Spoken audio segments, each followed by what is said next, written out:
Hi, I'm Brian Baumgartner, and welcome to the Subway Fresh Fit 500. Subway is the official training restaurant of Carl Edwards, who's powered up to push through 312 laps this afternoon. As for me, I'm powered up to stand here, look pretty, and do absolutely nothing productive. Enjoy the Subway Fresh Fit 500. Yeah, Darrell will be talking to Carl Edwards here on the pace laps in just a moment as we welcome you back live to Arizona. Jeff Gordon hustling out, one of those who qualified in the top 10. Chad Knaus also very excited, coming off the Daytona 500 win as a crew chief for Jimmie Johnson. Kyle Busch and Denny Hamlin with engine problems starting at the back of the pack. They're going to have to work their way through in a hurry. That's going to be so fun to watch. That's two of the fastest cars in Phoenix starting in the back. If you ever wanted to put the fastest guy in the back and see what happens, we've got that today. It's going to be so cool to watch. And a little variety here in Phoenix as we welcome in Darrell Waltrip, Larry McReynolds, and Mike Joy from the play-by-play booth. In the last 8 races here, we've had, Mike, 8 different winners.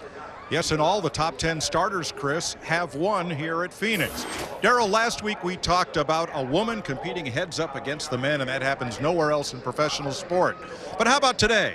Someone of our generation, 54-year-old Mark Martin, has whipped all those 22-year-olds that are in this field. He's won 2 practices. He's starting on the pole. Can he win? Well, just like Danica is an inspiration to all the female athletes out there, Mark Martin is an inspiration to the older guys. And with Mark, you get the enthusiasm, and you get. But the biggest bonus with Mark is you get the experience. He's such an experienced guy. He's a great team leader, and he goes out and gets it done. None of these cars know how old its driver is. Larry, Chris, and Michael touched on it. Starting from the back, 2 of those fast Toyotas, unrelated engine problems, but you don't have a lot of time to get to the front from the back. They qualified at the top 10, and as Michael pointed out, they've been fast in every single practice. And the key, it's a short race, only 312 laps, 312 miles. So what I'm going to be watching, what can they do or their teams do to get them to the front? Because I think if they get there, they absolutely can contend for this win. Darrell, a great sense of urgency here that maybe one we didn't see last week. No, and I think these guys, really, they're on a venture. They're really not sure just what they've got with this car just yet, but they're going to find out probably about 300 laps into this race. It'll handle differently than at Daytona. It's got a much bigger rear spoiler. So we're about to learn another lesson and write another chapter in the Generation 6 Chevys, Fords, and Toyotas that fill the grid for today's race. Look across some of our onboard cameras that'll carry you through the 312 miles, 500 kilometers of today's Subway Fresh Fit 500. Watch out for the gyro cam today, too. Nice crowd on hand, packed grandstand here in the Valley of the Sun. Let's go trackside for those important words. And now, for the most famous words in motorsports, please welcome your Grand Marshal, Subway famous fan, and Emmy Award-winning actor, best known for his role as Kevin Malone on The Office, Brian Baumgartner. Race fans, are you ready? This is not a golf tournament. I said, are you ready? Ladies and gentlemen, start your engine!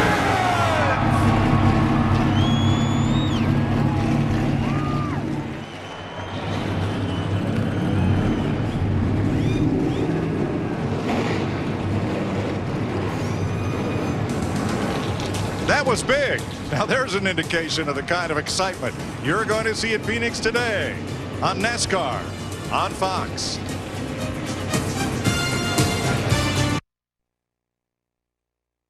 Jeff Gordon, he's on top. That 88 car is looking really good. Jimmie Johnson is the benchmark. Here comes Carl. Do not count her out. Ready to race in the desert. Bring it on, boys. Don't look back because everybody's coming. I have never seen anything like that. What a finish. How bad do you want it? Let's go racing in the desert, boys! From the top of Rattlesnake Hill, NASCAR on Fox welcomes you to Subway Fresh Fit 500. Engines are fired. Let's get late-breaking stories from pit road, beginning with Chris Devoto. Well, Mike, Denny Hamlin had a great 8th place starting position, and I say had because the team had to give it up when they made an engine change yesterday. Denny Hamlin, a big golf fan, comes to this area often. He told me right before he got in the car, this would be like playing a round of golf and being able to only use your putter. Is there concern? Yes. Can it? No. Remember, Denny finished 1st and 2nd here at this track last year. It'll be fun to watch him drive through the field from the back of the pack. Steve Burns? Well, Krista, a bit of a last-minute thrash here for the 24 car, getting through inspection and getting on the grid. I spoke to crew chief Alan Gustafson. He said that his car chief, Josh Kirk, had suffered a kidney stone attack last night, but they're okay. Just late getting through tech. Jeff Gordon, if you talk to the people in the garage area, he's going to be one of the cars to beat today, Matt Yoakum. Steve, Kasey Kahne trying to erase that disappointing run at Daytona where he finished 36 by scoring another win here at Phoenix. Now, Kasey told me a lot of questions and concerns going into today's race. Number one, he told me the weather. About an hour ago, the cloud cover rolled in. Temperatures have dropped, but he said his biggest thing, he wants to get to the bottom because his car and everyone else seemingly not having a lot of grip like they expected coming to Phoenix with this new car and new tires. So Jeff Hammond, it could be very exciting the opening laps. Yeah, we're hoping so. Every racetrack has a hot spot, Matt. Here at Phoenix, it's got to be turn 4. 27 crashes in the last 16 races. And to prove that, you've only got to look back to November, the last race, and the big crash. Will it happen again? We're fixing to find out. Thanks, Jeff. The cars roll off behind the 2 Toyota pace cars to establish pit road speed, and here's your Geico starting. Mark Martin, 2-time Phoenix winner, oldest pole winner at this track. Kasey Kahne, who won here in the fall of 2011. Jimmie Johnson, 4-time winner at Phoenix, and Kyle Busch, who won here yesterday. Jeff Gordon has won twice at Phoenix, and Tony Stewart, in his first Phoenix Cup start, won here, 99. Kevin Harvick's a 3-time Phoenix winner, and Denny Hamlin finished 1st and 2nd in the 2 races here this year. Ryan Newman won here in 02. Matt Kenseth won here in 02, and Ryan Newman has 5 top 5s in the last 6 races here, including a win. Rookie Ricky Stenhouse and the champ, Brad Keselowski.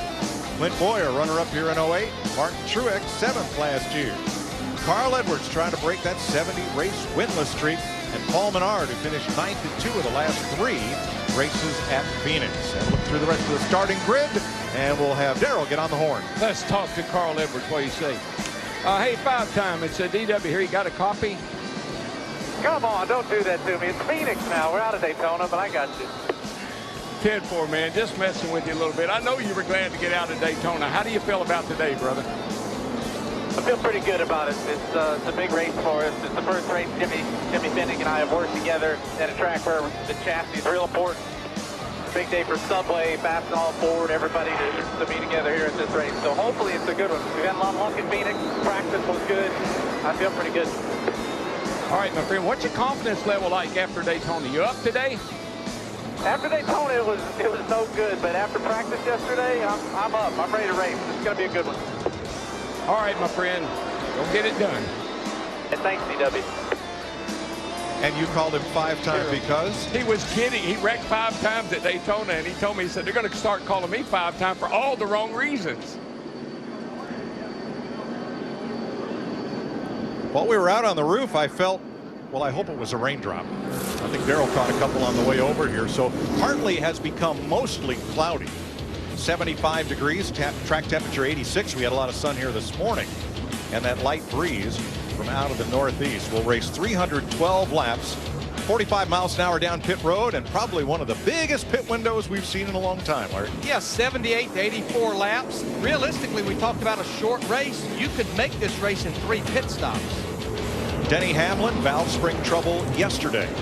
Kyle Busch's team replaced valve springs this morning as a precaution, and a mistake was made. They fired the engine and broke it and had to replace it. David Stremme with a transmission change also will go to the rear for the start. You know, we had such huge success with the gyro cam at Daytona. Everybody was shocked when they saw the 31-degree bank and what the car looked like. Look at this week compared to last week. We're here this week. The turns are banked 9 degrees. And just watch the difference. Watch the upper, watch the lower. Daytona, Phoenix. Hello. Almost 0 banking. But Darrell, I think most of the gyro cam action at Phoenix is just from side force. The G's trying to sling you over to the right-hand side of the car. Yeah, one of the really cool shots is going into turn 3 when the thing rocks to the right momentarily, then back to the left, and it's the feel you get in the car. Today's race is brought to you by Budweiser, the beer that starts with full flavor and ends with a crisp, fast finish. Great times are waiting. Grab some Buzz.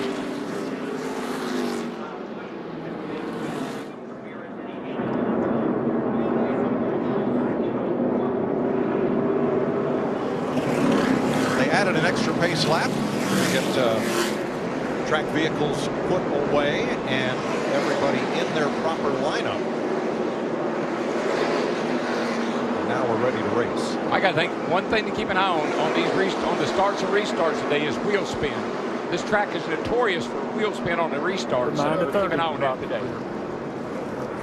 Race Director David Hoots. How's your racetrack look to you, caution mark?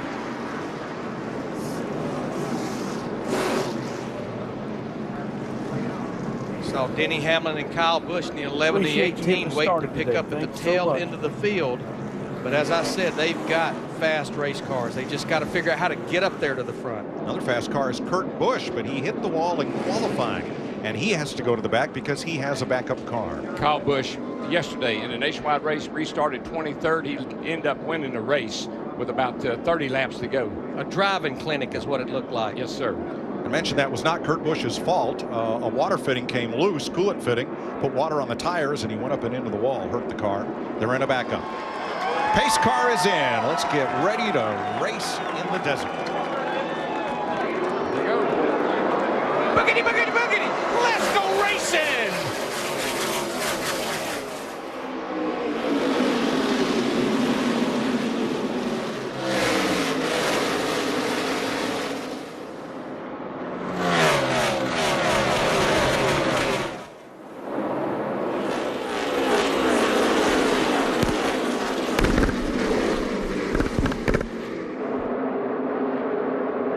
Deep in the pack. Here's the first side-by-side battle. Tony Stewart trying to take that spot from Jeff Gordon as Mark Martin leads them. And Ricky Stenhouse looks like he's been into the fence. Yeah, there's just absolutely no grip up out of the groove. It's real dirty and dusty up there. No grip. And Darrell, with this weather changing the grip of these race cars, I think we're going to see a lot of comers and goers. Guys moving to the front, guys going to the rear. Well, Jeff Hammond was in turn 4. That's Calamity Corner at Phoenix. Watch the number 17, blue and yellow. Middle of your screen. Little bump and run. A little lightly and slightly, but I think it's going to be okay. Mark Truex was right behind Stenhouse. Still inside. Two still got the 27 winding tight. Keep coming here. Still inside. Still inside.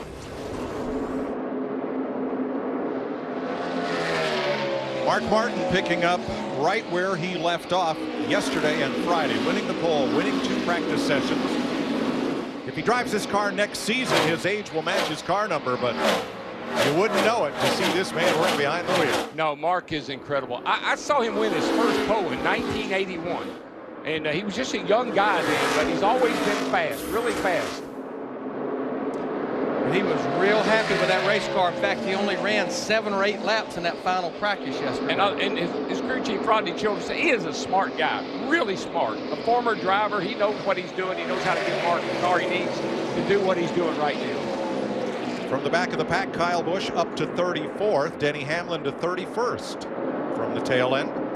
And they were definitely, Mike, you were talking about 3 wide at the back of the pack. Both those drivers were involved with that 3 wide when they dropped the green flag.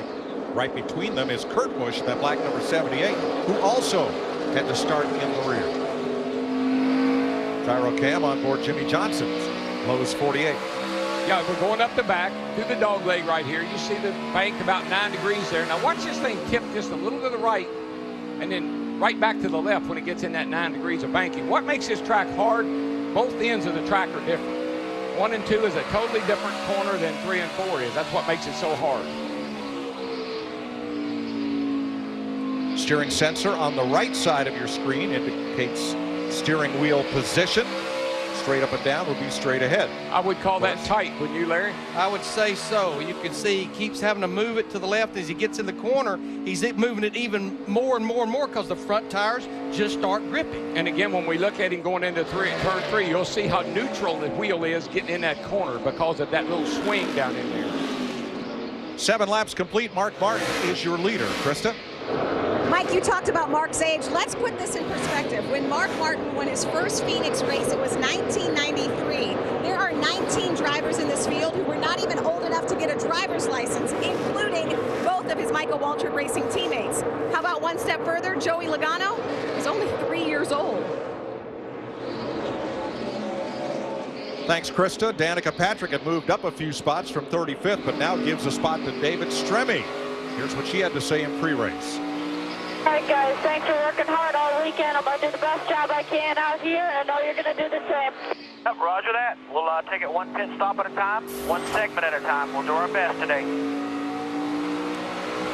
And that's a lot what they talked about at Daytona, taking it one race at a time, 1 week at a time, and not setting expectations. She said, we've got to get 4 or 5 races under our belt before we can know what our expectations truly should be. And one thing I mentioned in the pre-race show, I watched her in practice. I'm watching her right now in the race. When cars are in front of her, it kind of gives her a target. It kind of helps her say, I need to be quicker here, back in the gas here. It seems like she really goes to school on cars that are in front of her and how she gets faster. The challenge for any of the cars in this group is going to be staying on the lead lap. Mark Martin is within half a straightaway of this group. With 10 laps complete, NASCAR on Fox will take you side by side.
.14 laps complete. Mark Martin leading Kasey Kahne by 0.6 of a second.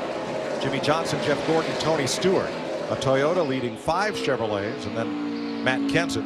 Brad Keselowski is the fastest Ford right now. He is in 11th. 9th place battle, Ryan Newman, Clint Bowyer, and the champ. I've been watching Clint Bowyer in that 15 cars. He's all over the back of Ryan Newman in the 39. Clint started back in the 13th position. I think they finally hit on something yesterday during practice that Clint was really happy with. I don't know that this comes as a big surprise to see him moving to the front.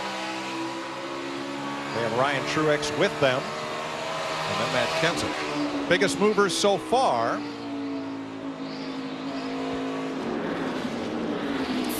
Not be much surprise to that list. 3 of them started in the back, Busch, Hamlin, and Busch, and they have gained a lot of positions. So Joey Logano and Casey Mears. Watching timing and scoring, the 5-car Kasey Kahne much quicker than Mark Martin now. He's got gaining about a 10th or 2 every lap on our leader, Mark Martin, in the 55. Watch for that 5-car to take the lead here very shortly. The last time Mark Martin led more than 2 laps in a race at Phoenix was 2009. He started on the pole and he won. Another thing that I think is going to somewhat change the way these cars are driving, we're getting into a long green flag run, but the sun is starting to come out here just a little bit. Hey guys, watching those three cars you were talking about a minute ago, Denny Hamlin in the 11, Kyle Busch in the 18, as well as Kurt Busch in the 78. As they catch these guys working their way through the track, they're actually helping to widen the track out. Denny Hamlin made a couple passes to the outside off the 4, then they started back at the bottom. It's really looking like if they could ever get it close to the front, they could be guys that can lead this race and challenge Mark Martin. Yeah, when you start in the back, you can't be bashful about establishing that second groove. Or as we pointed out, you can end up being lapped long before the first pit stop. Kenny Schrader and Mike Bliss already one lap down. Now, when you have a really fast car and you get position on a slower car, you sort of dictate where you're going to go. You force that slower car down, it gives you a little extra room. Tony Stewart started 4th. He's running 5th, Steve. And Larry Mack was right. The sun's coming out. The track already changing. Tony Stewart early said it feels good on both ends. A little bit tight in 3 and 4. Just moments ago, he says it is free when I get back to the gas in both ends. Worse in 3 and 4. Already changing. And we know there's probably not a driver that loves a track to start losing grip and start getting slick than Tony Stewart in that 14 car. Yeah, when you come off of turn 2 over there, the track opens up. You don't have to pinch the car down. We got a car in the wall up here in turn 3 and 4. And it's Scott Riggs. We're told he blew a tire and the car went right up into the wall at Calamity Corner, turn 4.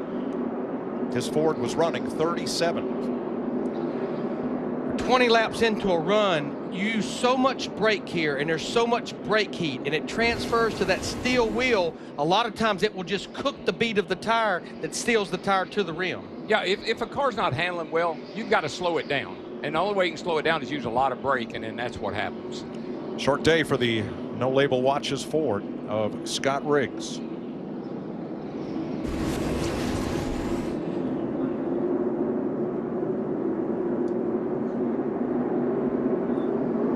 So on this first caution of the day, the free pass will go to Landon Castle and the number 33. That's the Aaron's Lucky Dog. You don't need credit. All you need is Aaron's. And that Jackson Pollock painting looking paint scheme, that's called Firestorm Camouflage. Looks like a woodland wildfire on Castle's car. Looks like something Boyer ought to have on his car. Go with his camo limo. Pits are open. Going to have a lot of takers from mid-pack. Well, most of the drivers up at the front stayed out, but what these drivers are hoping for that's making pit stops and that will go 10 or 15, 20 laps, get a caution like Kyle Busch here in the 18, and then they will stay out and get that track position. It was going to take something like this to get them to the front. But Larry, I do also think it shows you just how important track position is, that you give up a chance to pit to stay up front. Krista. Kyle Busch racing his way from the back of the pack right now, saying his car is loose in and loose off. It started off feeling good. The call for the 18 of Kyle Busch, right side tires only. Short track racing on the mile in the desert. We're not in Daytona anymore, Toto.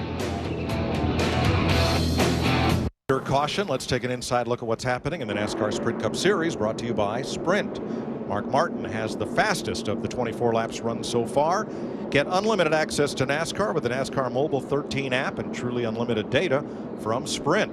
Learn more at sprint.com/speed. The first 13 drivers stayed out on track, plus Marcus Ambrose, Joey Logano, Kurt Busch, Denny Hamlin, and Dave Blaney. Everybody else came to pit road at lap 22, so we have two decidedly different strategies at work here. Well, and truly what those drivers that hit pit road, I said it when they opened pit road, what they hope is we go about 15, 20 laps, knowing these drivers that stayed out will have to come to pit road, will be halfway through a fuel run there. We'll check with Chris Myers and Michael Waltrip.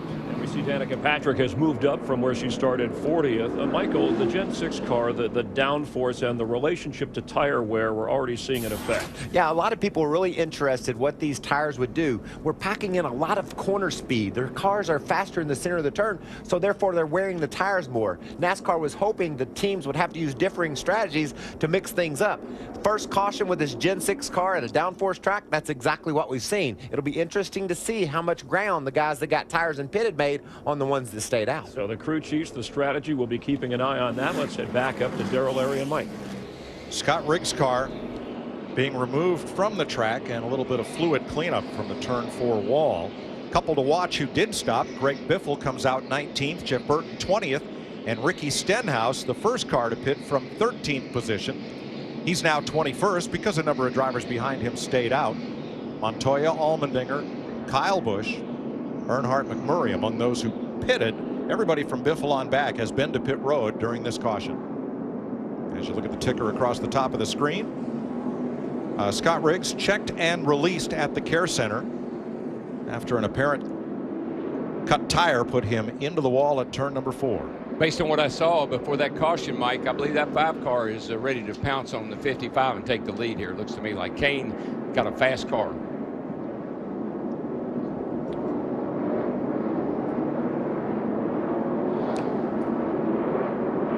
Notice some white rims there on Brad Keselowski's car. They're turned black. That just supports about all the brakes these guys are using. This brake dust. Coming around a complete lap 27, first caution of the day, cleaned up, and we're back under green. Mark Martin trying to hold the lead from that green car of Kasey Kahne.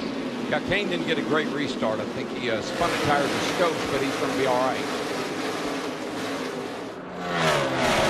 Kasey Kahne in that 5, he's got his hands full with Jimmy Johnson in that 48. His teammate, Jimmy, got the preferred line going into 3. 5 time, the real 5 time. He wants to get up there and show what he's got. Matt Yoakum. And good news for Jimmy Johnson fans early on. Jimmy said his car a little tight rolling through the center, but his car is absolutely awesome from center to exit. He can jump back in the gas when he needs, and you can definitely see it on the racetrack. Try to do something, Mike, that Kenseth did back in 2009, open up the season winning the first 2 races. You know, Darrell, you talked about him in the pre-race. Kevin Harvick in that 29 car started in the 7th position, working all over Jeff Gordon in the 24 now for 5th. Remember, Harvick finished 2nd in the spring here and won the fall race. There are horses for courses. This is one of his courses, one of his best. Just never got an opportunity to show what he had in the Daytona 500, caught up in that early crash. Jeff Gordon in the 24, Darrell, just keeps it wound up there in that second groove. Oh, Harvick got into him. That was a hello, I'm here. And I'm sure Harvick's, I'm not Boyer, I'm not Boyer. Darrell. I'm just saying. And Harvick makes the pass. Of course, Jeff Gordon's saying, why is everybody always picking on me? Now it's Ryan Newman and Keselowski side by side for 9th. Smoke's going to rough up.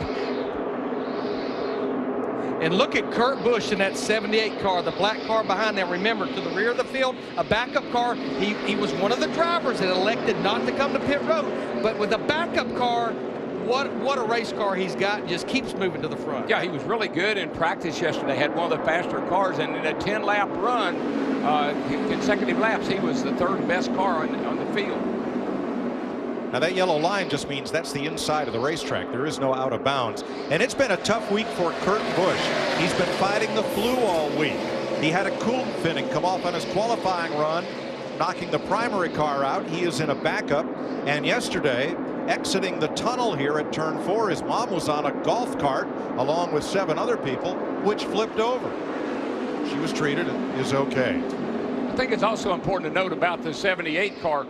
They have such a tight alliance with RCR now, really working closely with Childress. Got to think if Harvick's good here, that should trickle down to the 78 as well. Let's check back at the lead where Mark Martin has 1.3 seconds on Jimmy Johnson. It's a further 0.3, which is about 4 car lengths back to Kasey Kahne. Ryan Newman running in 12th position after starting 6th, Matt. Mike, Newman's last 3 wins all came on the flatter type tracks, Martinsville, New Hampshire, and Phoenix, but they've got some work to do if he's going to score a 4th, because Newman's one constant complaint all weekend long. The car is unstable, especially going into 3, just way too free, and that's his biggest problem still. And you know, if you think about Tony Gibson, he's Danica's crew chief. He was Ryan Newman's crew chief last year here, and listen, Danica's and Newman's car look like they're doing the same thing to me, so they need to talk to Steve Addington and see if they can figure out what Tony's doing. Kurt Busch up into the top 10 after starting at the back. Steve. Mike, he may be having trouble. He just radioed to his crew and said all of my gauges are red, water temp 275. All right, what he means by in the red, these gauges, water temperature, oil pressure, they all have warning lights. But I would be hesitant of saying it's actually an engine issue if all the gauges are red. It almost tells me there's something electrical that's making those gauges show that. What did we say yesterday about tape on the grill, tape on the brakes? Brand new race car. Nobody really knows for sure how much tape to run on the grill, how much tape to run on the brake ducts. I'd venture to say they've got it taped up a little too tight, working up through the traffic. Meanwhile, younger brother Kyle, who put on a driving clinic here in the Saturday race, even a pit road speeding penalty that put him back to the back of the field did not keep him from victory lane. I'm so impressed with how he's been handling things, though. You go back last week to the Daytona 500, had the engine issue, and he's just handling things with so much more maturity than maybe he would a couple of years ago. Comes in here, he has to start this race at the rear of the field because of the engine change. Kyle's up to 16th, and he's now the first in the running order of the cars who pitted under caution. Martin Truex Jr. carrying our brake and suspension cam today on board his number 56 Napa Toyota. You know, with Kyle, one thing about it, he's going to run a lot more nationwide races this year. He won yesterday. That's almost like a consolation prize. If you have trouble on Sunday, it's a little bit easier to swallow because, man, I had a great Saturday. At least I won something. And that man loves to win. That's all it's about. Here's a look at the suspension cam. You see the brakes glowing red on the right, and on the left of that, the headers glowing as well. Let's go down to our touchscreen and Jeff Hammond. Yeah, Mike, we're down here at the Ford Racing Tech Cutaway. The screen, and we want to show you real quick what we're talking about here. Here's a front end suspension right now, and now we want to talk about brakes and how hot they actually can get. This is a normal temperature. This is what happens, and what we're looking at as far as the 55 car or 56 car and how much temperature is actually given out. This rotor here, as you can see, is almost 1100 degrees, and what it does, it transfers that heat through the caliper into the rim of the tire. Wheel of the tire, just like what happened to Scott Riggs, inside and out. This thing's 1200 degrees, folks, and all of a sudden when it gets that hot, it superheats the rim of the tire, burns and melts down the bead of that tire. The tire will lose the air, hit the outside safety barrier, just like we saw Scott Riggs do earlier. Thanks, Jeff. Kyle Busch against Ryan Newman, and that's for 15th position. You know who never has a brake problem? Kyle Busch. You know why? He doesn't use them. Stays off of them. Kurt Busch rolls up into 9th in front of Paul Menard, chasing Brad Keselowski. Mark Martin is your leader. For the second time today, Kyle Busch had raced his way up to 15th position and spun at turn 2. He'd been working on Carl Edwards in that 99. Nearly was up the racetrack. Just got out a little too wide. There's not a lot of grip out there. A slight contact to the left front. Don't know how much damage that did.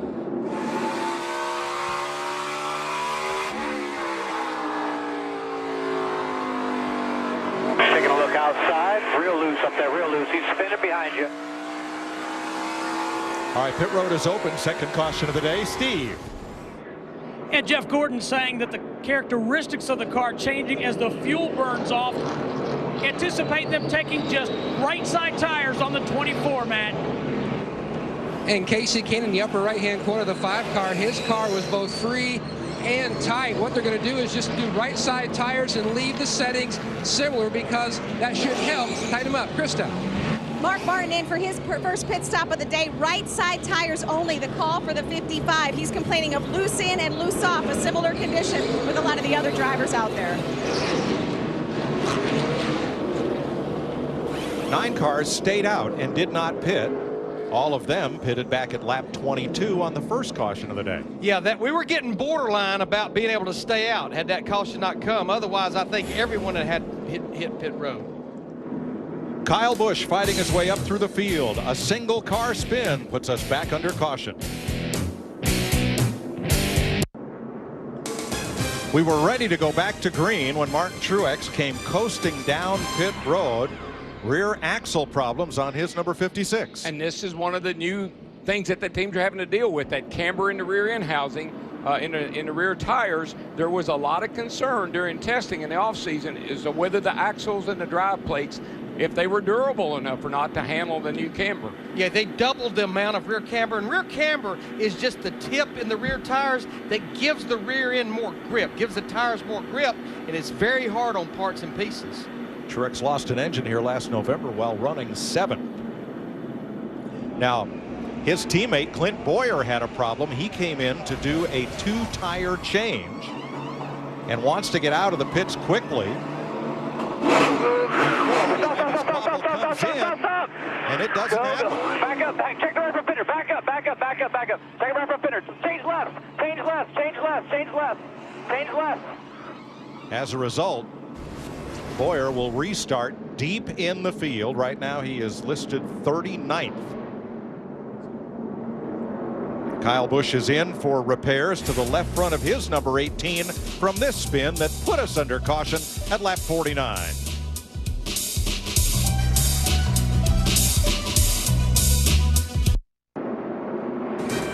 Whole new cast of characters up front for the restart. The first 6 cars all pitted at lap 22. Juan Pablo Montoya, Greg Biffle, Ricky Stenhouse, Eric Almirola, David Gilliland, and J.J. Yaley lead Mark Martin and the rest of the field back to green. Kyle Busch restarts 40th. We mentioned Clint Bowyer. He restarted 39th.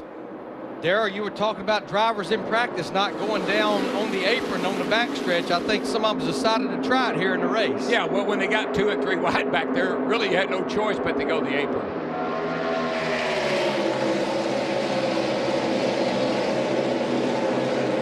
Oh, Montoya wiggles. Almirola looks underneath.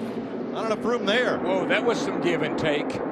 And how about Ricky Stenhouse Jr. in that 17? He's trying to take advantage. You can see again Montoya and Almirola, the 42-43, cutting the corner down the backstretch. Gilliland's there, and here comes Harvick in the 29.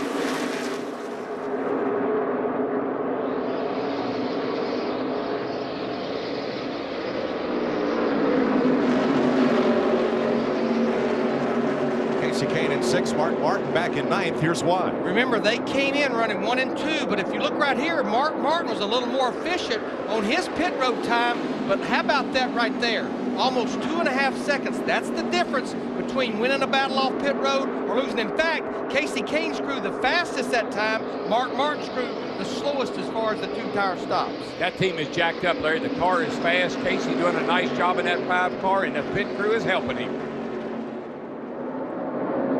Greg Biffle out front and pulling away by 0.4 seconds now in his number 16 Ford.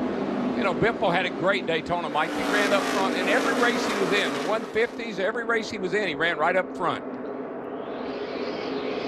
Yeah, he finished 2nd in the Sprint Unlimited and the Budweiser Duel, and a lot like Danica Patrick and Denny Hamlin, just somewhat in the wrong line on that last restart in the 500. Yeah, Danica and him were going to work together, but it didn't work out.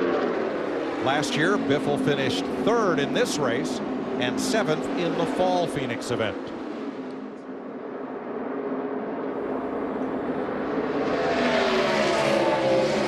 You know, guys, before the race started, we heard guys and girls talking about how loose the top side could possibly be. Kyle Busch was making it work up there, making good ground, but it was risky. His car stepped around on him. That last time by, Dale Jr. got out of the groove as well. So while they're racing off the track on the back straightaway trying to make moves, these guys and girls have their hands full down in the corners, boys. What Jeff Gordon says, the outside line is coming in, and the bottom is getting much tighter. And here comes Kasey Kahne against Almirola. Everybody pretty happy at Richard Petty Motorsports because their car is back in Petty Blue Mike, for 2013. One thing that I was not aware of that we learned this morning from John Darby, the splitter on the front of these cars has a rounded face to it. The splitter is not just a square cut. It's rounded like a wing on an airplane. If you grind that round lip off of that splitter, it hurts the downforce of the car. I think that's why these guys are not getting down on the apron, going down the back, and driving up on the track. They're afraid they're going to drag that splitter and hurt their downforce. Yeah, could be. John Darby, NASCAR's Sprint Cup Series director. Montoya coming right back up on Biffle and looking for the lead. 55 on pit road. Oh, Mark Martin, who started on pole. On pit road under the green flag. Krista, what's up? Yeah, they just made the call. Rodney Childers telling Mark Martin to come in. The branding and right side of tires. You don't know if there's a bigger issue with the car or if it's the handling right now. Watching the crew up on the wall, but Rodney Childers made the call telling his driver, Mark Martin, to come in for right side tires. And I guess on the right-hand side of your screen, you could see his teammate, Martin Truex Jr., and his team in the garage area, pulling the gear, changing axles. I guess right now, I'm gun-shy when I see a Toyota hit pit road because of the engine issues they've been having, and now with one of them in the garage. Montoya goes all the way down to the basement to take the lead away from Greg Biffle. That 42 car has been on the move. Trouble, turn one. Car in the wall. Yelling up at the wall Dave here, 1 and 2. Yellows out. 16 still tight T here. Chevy of Tommy Baldwin Racing has hit the wall hard in turn 1. Third caution of the day, lap 66. Blaney running 31st at the time.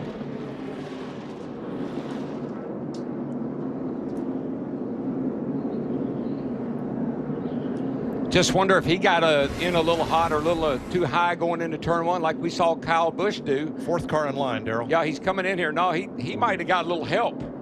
David Stremme right behind him and into him. Yeah, I believe perhaps. I believe Blaney got out of the gas a little quicker than Stremme thought he was in the 30 car and got into the back of Blaney in the 7 and spun him around. Did you see how quick that big new roof flap deployed on Dave Blaney's car the minute that car started getting sideways?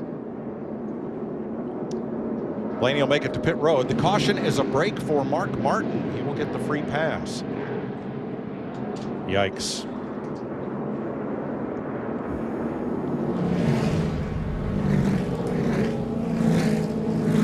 Pre-race introductions. Jeff Gordon and Clint Boyer were having a little bit of fun as we take a timeout for the AT&T race break, brought to you by the nation's largest 4G network.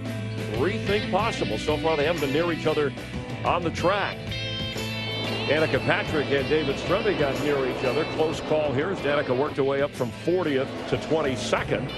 Meanwhile, Kevin Harvick, who's the only driver who's won on this track once before it was reconfigured and then after, put a move on Gordon. And Kyle Busch had problems in turn 2. Clint Boyer had a problem on the pit stop. And Martin Truex Jr. with an axle problem. And moments ago, an unusual pit stop for Mark Martin. Chris Myers back with Michael Waltrip, and you are curious about the Mark Martin pole sitter pit stop. Yeah, the car looked like it was performing okay, but he must have had a vibration and came to pit. But you know, Chris, with Martin Truex Jr., that's Mark Martin's teammate, having a problem with his rear gearing. I'm sure Mark was ultra sensitive to what he was feeling. Looked like they came to pit road, changed those tires, and he left pit road. You could see both back tires spinning. That means that he has good traction in the back. He got the Aaron's lucky dog in the Aaron's car, imagine that. And so he's still in this baby. Part of Michael Waltrip Racing is Martin Truex Jr. Let's check in with Jeff Hammond in the garage. Yeah, Chris, down here in the garage area behind Martin Truex Jr.'s car, and you see them there now covering the gear up that just came out of the 56 car. And guys, everybody thought it was an axle-related problem. It looks to me like something happened to the yoke on the front part of the rear gear, and that's where the drive shaft hooks into the front of the rear gear, which happens to help drive the rear wheels. Something occurred there because the yoke was away from that rear gear, which is normally put on in a spline and a big nut so that it can't come off. So something happened in that area which cost him the ability to be able to, keep that car moving forward, Michael. Thanks, Jeff. And Juan Pablo Montoya ahead of Greg Biffle. Biffle in the last 5 races has finished in the top 10, and Ricky Stenhouse Jr. currently running 3rd. First time that he's been in a race here in Phoenix. But let's go back to Mark Martin, who at age 54 is trying to become the oldest winner of a NASCAR Sprint Cup race. It's just an amazing story, the way Mark Martin can still hustle these race cars. Led the first part of this race, has a very fast car. He came back to pit road there. Not sure what exactly he's dealing with, but his job has been amazing. Krista has an idea. Let's check in with Krista Voda. Yeah, at first it was a possible vibration, but what Mark had told Rodney Childers is, I think I have a loose wheel. That was the reason they came in on lap 65 for right side tires. They just came in again for left side tires, telling the team to check the studs on the right side wheel. Chris? All right, Krista, racing fans, if you know something about speed, buckle your seatbelt and play AT&T Fastest Driver Challenge. Text FAST to 34763 and see who you think has the fastest time. Brought to you by the nation's fastest 4G LTE network, AT&T Rethink Possible. Mark Martin has led the most laps today at 49. 3 leaders, 3 different lead changes, and so far 3 cautions. Let's go back up to Mike Joy. Thanks, Chris Martin. Will restart 36th. We've been watching Clint Boyer fly through the field. He'll restart 26th, while the 4 drivers at the front did not stop on either this or the last caution. That's Montoya, Biffle, Stenhouse, and Almirola. A Chevrolet and 3 Fords to lead Kasey Kahne, Kevin Harvick, Matt Kenseth, David Gilliland, Jeff Gordon, and Carl Edwards on this restart. 37 cars on the lead lap. 69 complete when they cross the line. Here we go.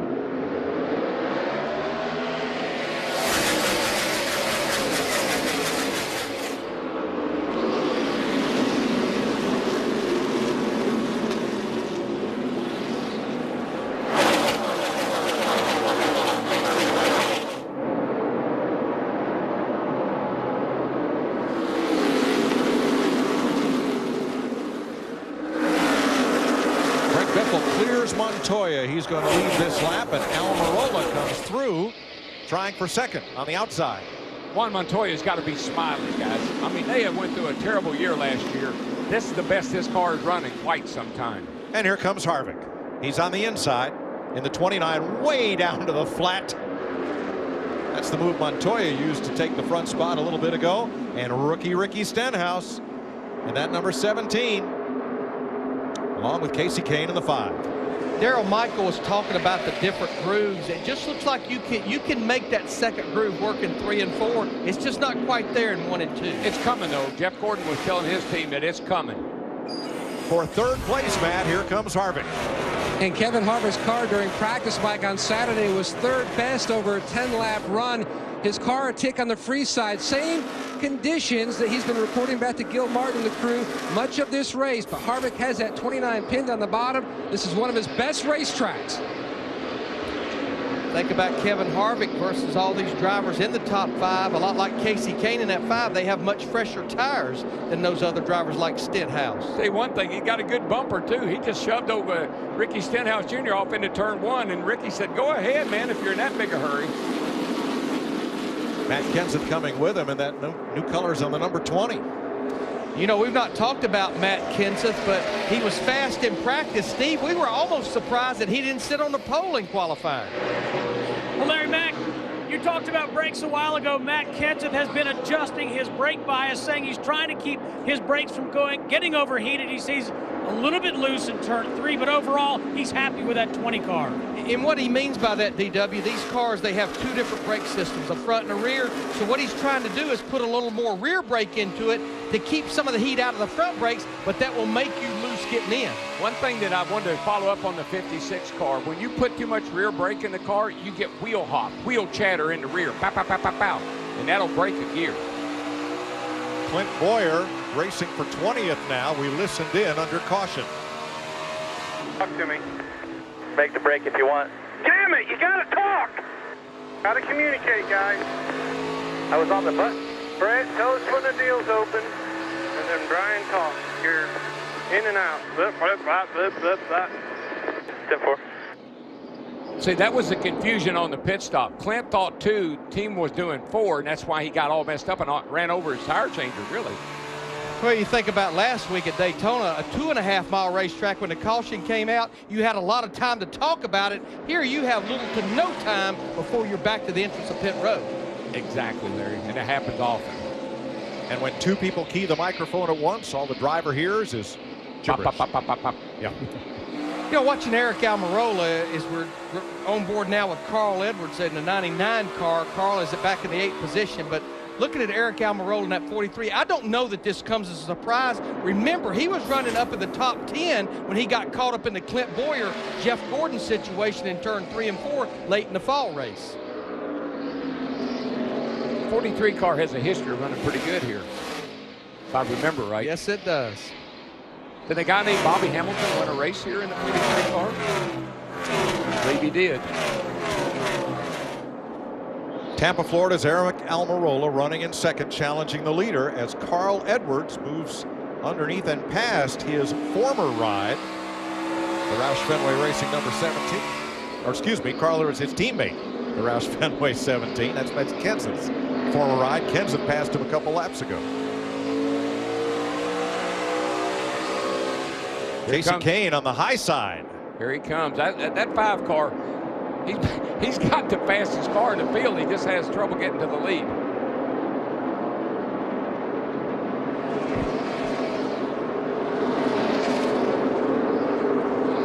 Kevin Harvick has come to the front. He's 6/10 off the lead. And Mike, when we say things like that, that's because I'm looking at the score in mind. And Kasey is running the fastest laps of anybody in the top 5 or 6 there.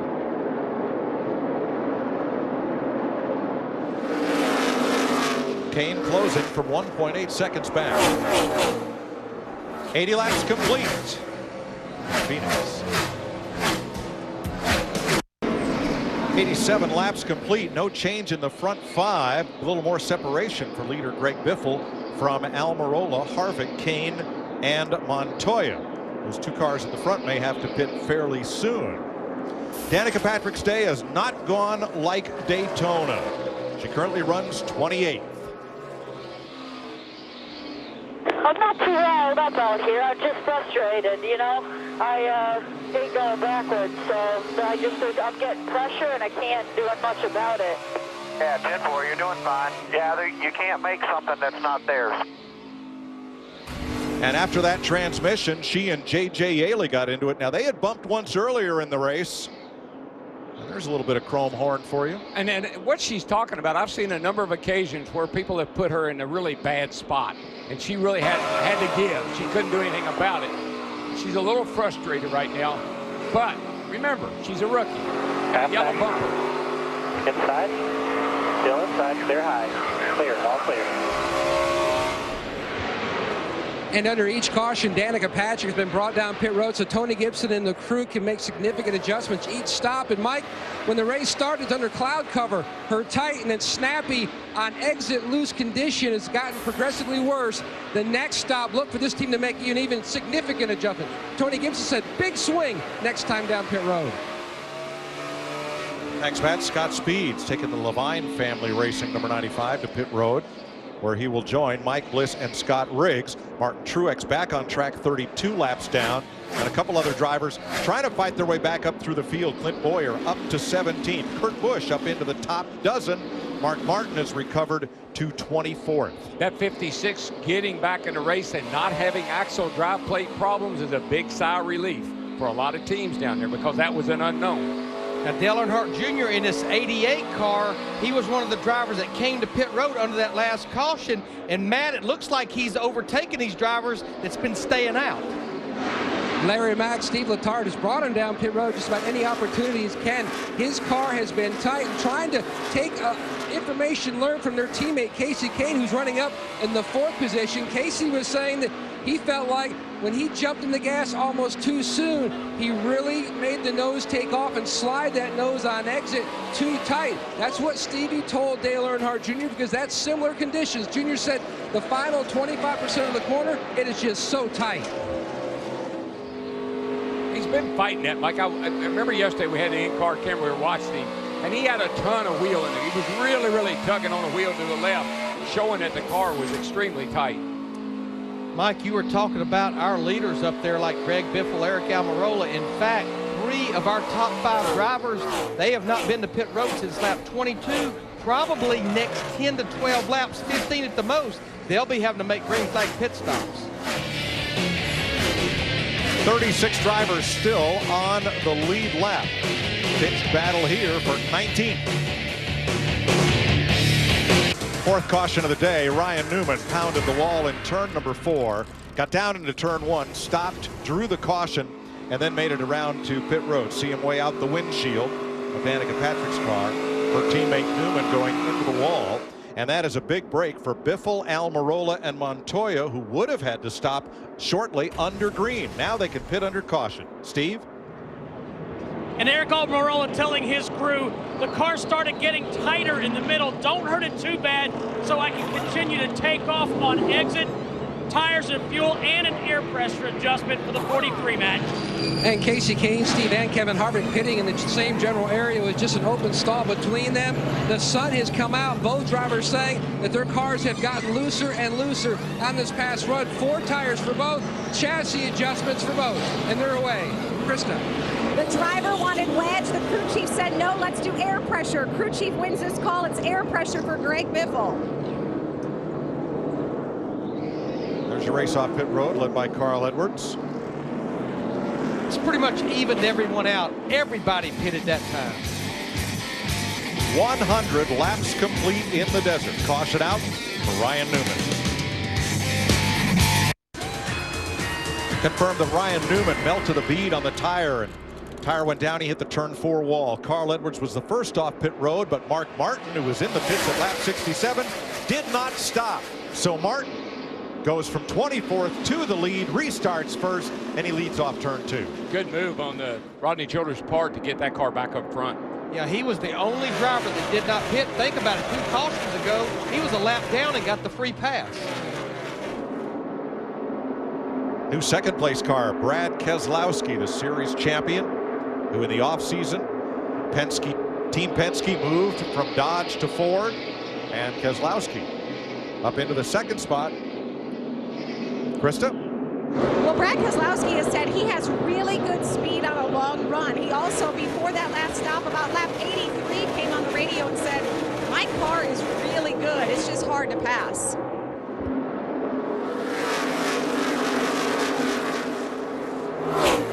Boy, you get out of the groove, though. That outside is still... Well, that's what happened to the 51 of A.J. Allmendinger. Watch Kasey Kahne in the 5 go high, and that takes Allmendinger up and into the loose stuff. Allmendinger did an awesome job of keeping that thing out of the wall, because as we had seen earlier, a couple of guys weren't quite that lucky.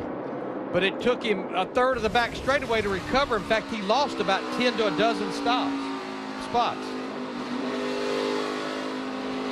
Casey Mears 26th, 35 cars on the lead lap. Joe Nemechek got the free pass for the second time today, putting him back on the lead lap. 106 laps complete. Toyota top performers. Mark Martin, the leader. Look at Clint Bowyer, who overcame that pit road problem to work his way back up to 7th. Denny Hamlin started in the rear. He is 11th. Matt Kenseth 13th. What most of the top 10 drivers did, aside from Mark Martin, who stayed out, most of them to get that track position, especially Clint Bowyer with his issues he's had, they elected to go with just 2 tires versus most everyone going with 4. Second race of the Sprint Cup Series for 2013. Great opportunity here for you to grab the volume knobs on that new surround sound system you got and crank it up.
Mark Martin back out front. He's led 59 of the 110 laps today. You know, that second place car of Brad Keselowski, our current champion, the 2 car, Larry, that car, they didn't win a pole last year. They're notorious for not qualifying all that great. But man, when this car gets in the race, and they start getting some long runs, that 2 car and Brad Keselowski really come to the front. Now, Carl Edwards in the 99, although he's got his hands full with Tony Stewart in the 14, remember he told Darrell Waltrip on the pace laps he felt like they had something as far as race trim. Think about it. Carl Edwards has not won a Sprint Cup Series race in almost 2 years. And it is eating him up. 70 races. Looking for the turnaround here. Jimmy Johnson started third, now back up into the top 5 after pit stop cycle around. Yeah, they had that one stop there, about the second stop, I think it was. And they did something to that car, and it wasn't very good, but it looks like they got it back. And the rebound story of the day so far, Clint Bowyer. His Toyota having trouble on pit road, a miscommunication, 2 tires versus 4, and bumping into the car that pulled in front of him. But he's come back up to 6th rather. Continue to be impressed with Kurt Busch in this 78 car, all the way to the back of the field when the race started in a backup car. He's been in the top 10 quite a bit. 2 tires on that last stop. There he is in 7th. This guy right here impresses me, Larry. This team has really done a nice job of adjusting on the car, Matt. DW, I don't know of any driver who's been looking so much forward to seeing this new Gen 6 car hit the racetrack than Dale Earnhardt Jr. Much more in his wheelhouse, the feel that he gets from this race car. 2 wins here at Phoenix, and Steve Letarte called strategy on the last stop. 2 tires, came in 19th. He went out 70, settled in back at 8th. The car much better. They're hoping to see what kind of feedback they can learn from 2 tires on this run to use for late stages of this race. Kevin Harvick running 9th, started 7th. He's been as high as 3rd in the running order. And he's the highest running driver right now that went with 4 tires on that last stop. Eric Almirola from Tampa, Florida, in his 2nd season for Richard Petty Motorsports. And he's been up as high as 2nd today, currently 10th. And Denny Hamlin, his position matches his car number. That's the highest he's been all day after starting in the back. Greg Biffle rounds out the top dozen, 115 laps complete in Phoenix. We welcome you back live. NASCAR on Fox in Arizona, the Subway Fresh Fit 500. Along with Michael Waltrip, Chris Myers, trackside, and 54-year-old Mark Martin, who started on the pole, has the lead back for the 2nd time, just ahead of Brad Keselowski and Tony Stewart with 189 laps to go. And let's take an inside look at what's happening in the NASCAR Sprint Cup Series, brought to you by Sprint. And looking at Kurt Busch in the 78 car, talk about the biggest move of where he started and where he has moved up to. Get unlimited access to NASCAR with NASCAR Mobile 13 app and truly unlimited data from Sprint. No metering, no throttling, no overages. And while on the Sprint network, learn more at sprint.com/speed. And Michael Waltrip Racing, let's take a look with Michael Waltrip at Mark Martin. Yeah, Mark's had an up and down day. As you can see, they had a loose wheel. They pitted and fixed it. He got real lucky, Chris. When he came out of the pit, he was the Aaron's lucky dog. He got his lap back. On the other hand, Kyle Busch had an accident 2 or 3 cautions ago, not been in position to get his lucky dog. Kyle's running back in the 36th position, still a lap down. He's in his 33rd race here in Phoenix, Mike Joy, and none of the drivers in today's race have been in more. The experience of Mark Martin and the speed, will it hold up in the 2nd half of this race? Well, Chris, another number for Mark is 60. The last time Mark led over 60 laps in a race, and today he's already led 74. That was New Hampshire, September of 2009. He won. The number he's thinking about right now is that 2 number. Brad Keselowski. He's going to let you go here. It looks like it might be Miller time, guys. Brad to the inside. They move past Josh Wise, trying to limp back to pit road. And Keselowski's out front. Started 11th. And leads at lap 127. Now, Mark Martin in that 55 car stayed out on that last caution. Last pitted at lap 67. Somewhere here in about 20 laps, he'll have to come to pit road and make a green flag stop if we don't get a caution. And there's a guy that's creeping up into the picture here as well, Tony Stewart back there. I talked to Tony's crew a couple of times. They said all weekend long he has loved his car. He's had no complaints about his race car, and he is sitting there in a really good spot right now. Now, Stewart and Keselowski are on the same pit stop schedule. They were both in at lap 100. Carl Edwards was in at the same time, taking left side tires.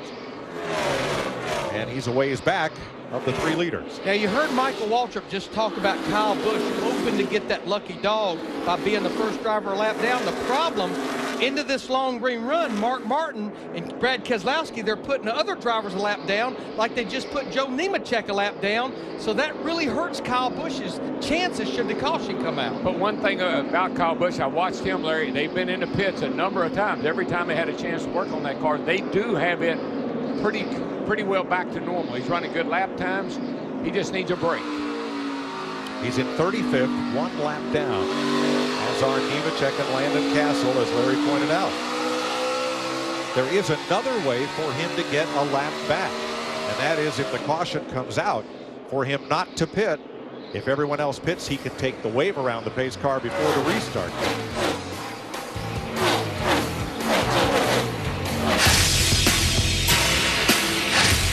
See if I can stay in the lead right here on Fox. 136 laps complete and high atop the dusty plains of Rattlesnake Hill. 6 guns in hand, stand a man called Hammond. Great view from up there. You know, Larry, we talked about the apron of the racetrack and how guys use it to get their cars to turn. We see it a lot going into turn 3, but I've been noticing a bunch of guys are starting to. 15 car just came off turn 4, all the way down on the apron. 11 just got down there. They're really using that apron coming off of turn 4. You see the cutting across the back there. That's normal, but they're really down on the apron getting out of turn 4 here. And 2 drivers that I've seen do that a lot prior to even this race weekend here at Phoenix. Clint Boyer in the 15, one of them. Kevin Harvick in the 21 is notorious. Really will help that car turn if the front wheels aren't gripping. Yeah, we have a new left side tire. We have all tires are new here this year, but we have a new left side tire, particularly with a lot more grip, and that thing will bite down there on that apron. Brad Keselowski is your leader. Ford EcoBoost Track Facts. Alan Kulwicki won the first Sprint Cup race at Phoenix in 1988, driving a Ford. Ford has 13 Sprint Cup wins here, last of which was Carl Edwards in the fall of 2010.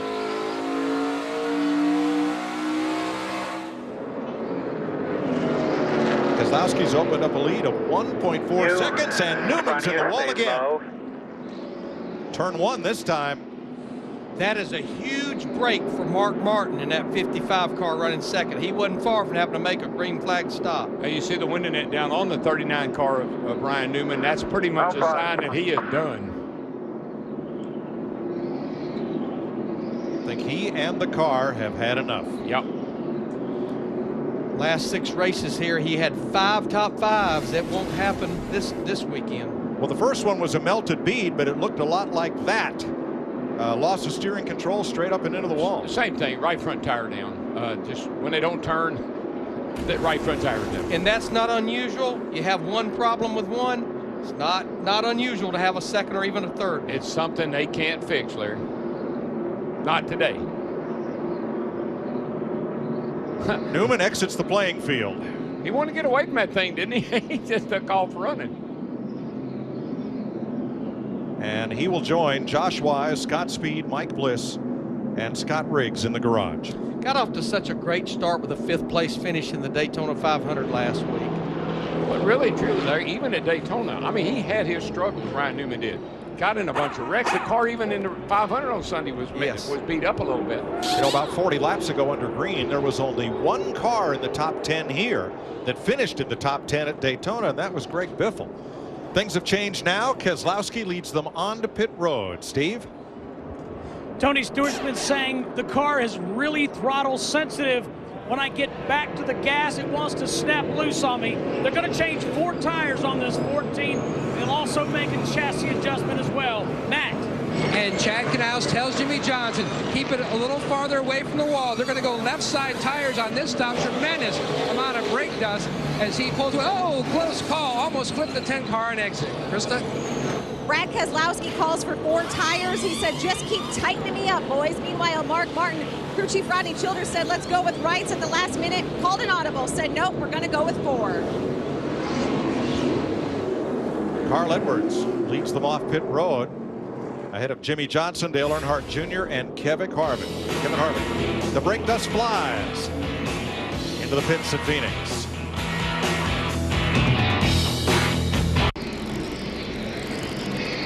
Well, we got a camera.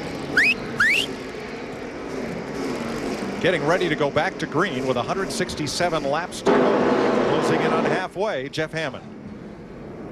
Yeah, Chris, right now, high top Rattlesnake Hill overlooking this entire racetrack. And from up here, I'm really getting a pretty impressive view of the guys that have been leading the race today so far, how they can roll in that corner, roll the center, and still keep it low enough to get off the exit and make the drive they need.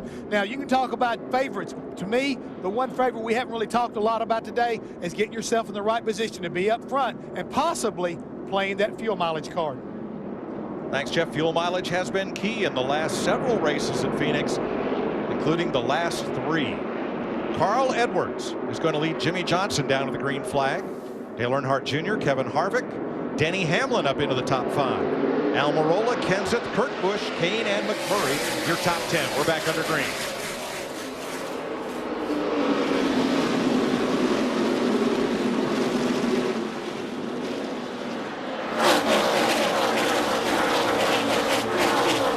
Smooth restart.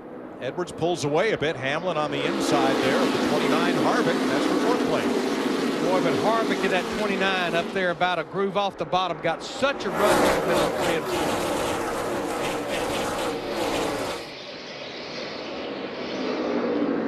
You know, Jeff Hammond talked about fuel mileage as we see our little gyro cam here with Jimmy Johnson going down the back straightaway. But it's borderline for most of these drivers, making it possibly on one more stop. Almirola trying to take the inside on Denny Hamlin as they battle for 5th.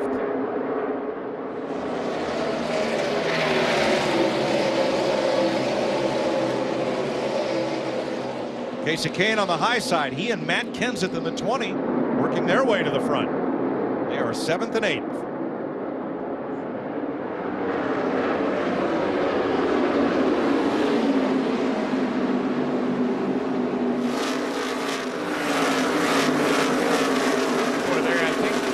The sun keeps coming in and out. You get a little overcast, it seems to favor some guys. You get the sun comes out, it seems to favor a few other guys. It's been kind of ebbing and flowing back and forth here between sun in, sun out. It's definitely working in the favor of some drivers and hurting others.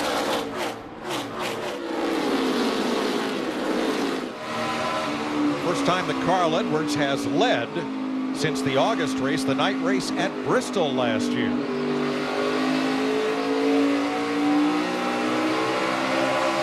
Out of Chris Myers. Mike, time now for the AT&T mid-race report. You're watching NASCAR on Fox Live from just outside Phoenix, Arizona. 54-year-old pole sitter Mark Martin trying to become the oldest driver to win a Sprint Cup race. He's led 2 different times today. At one point was a lap down. Danica Patrick started 40th. The highest she's been is 21st, but she's remained on the lead lap. Let's check in with Darrell Walter. Darrell, who are you keeping an eye on? I'm watching Denny Hamlin in the 11 car. He started in the back, had to change engines. He's up in the top 5 right now. I like Denny Hamlin.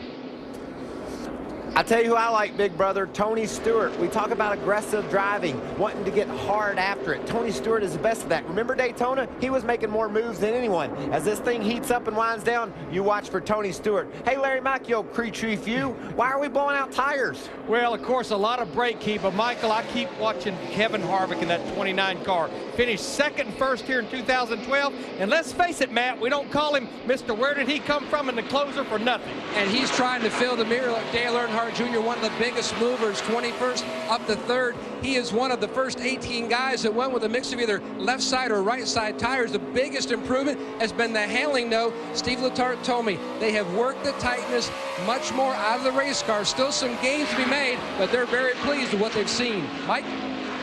Expect track position and fuel mileage to be key today. In 6 of the last 8 Phoenix races, Chris, there have been no cautions in the final 20 laps. You know, and Mike, Jimmy Johnson, that is not one of his strong points, fuel mileage races, but everything else is. He told us on the pre-race show, even though this is a different track in Phoenix, he is going to run with the same game plan as Daytona. That's hanging around the top 5 all day. He's currently up to 2nd. He wants to be there at the end, just like he was last Sunday. And that is your AT&T mid-race report. And a reminder, the halfway leader of this race, Mike Joy, has won just half the races over the history of racing in Arizona. Thanks, Chris. Carl Edwards out in front by 0.8 of a second now. And you remember last fall, It is a distant memory, hopefully, for Jeff Gordon and Clint Bowyer, but they are in close proximity, battling for 17th. It'll be a distant memory unless someone gives someone a wake-up call. They're playing pretty nice with each other right now. Boyer's a little quicker than Jeff. Got by him pretty clean there. But I love what Clint Bowyer said in the pre-race show. He said, the way I get back at Jeff Gordon is I beat him. Because if I'm beating him, that means I'm in a position to win the race. Good point, Steve. And Mike, the key for Clint Bowyer right now is patience. They've been rolling through the center of the corners very well. But he's got to take care of his equipment, and that's what they're trying to do right now.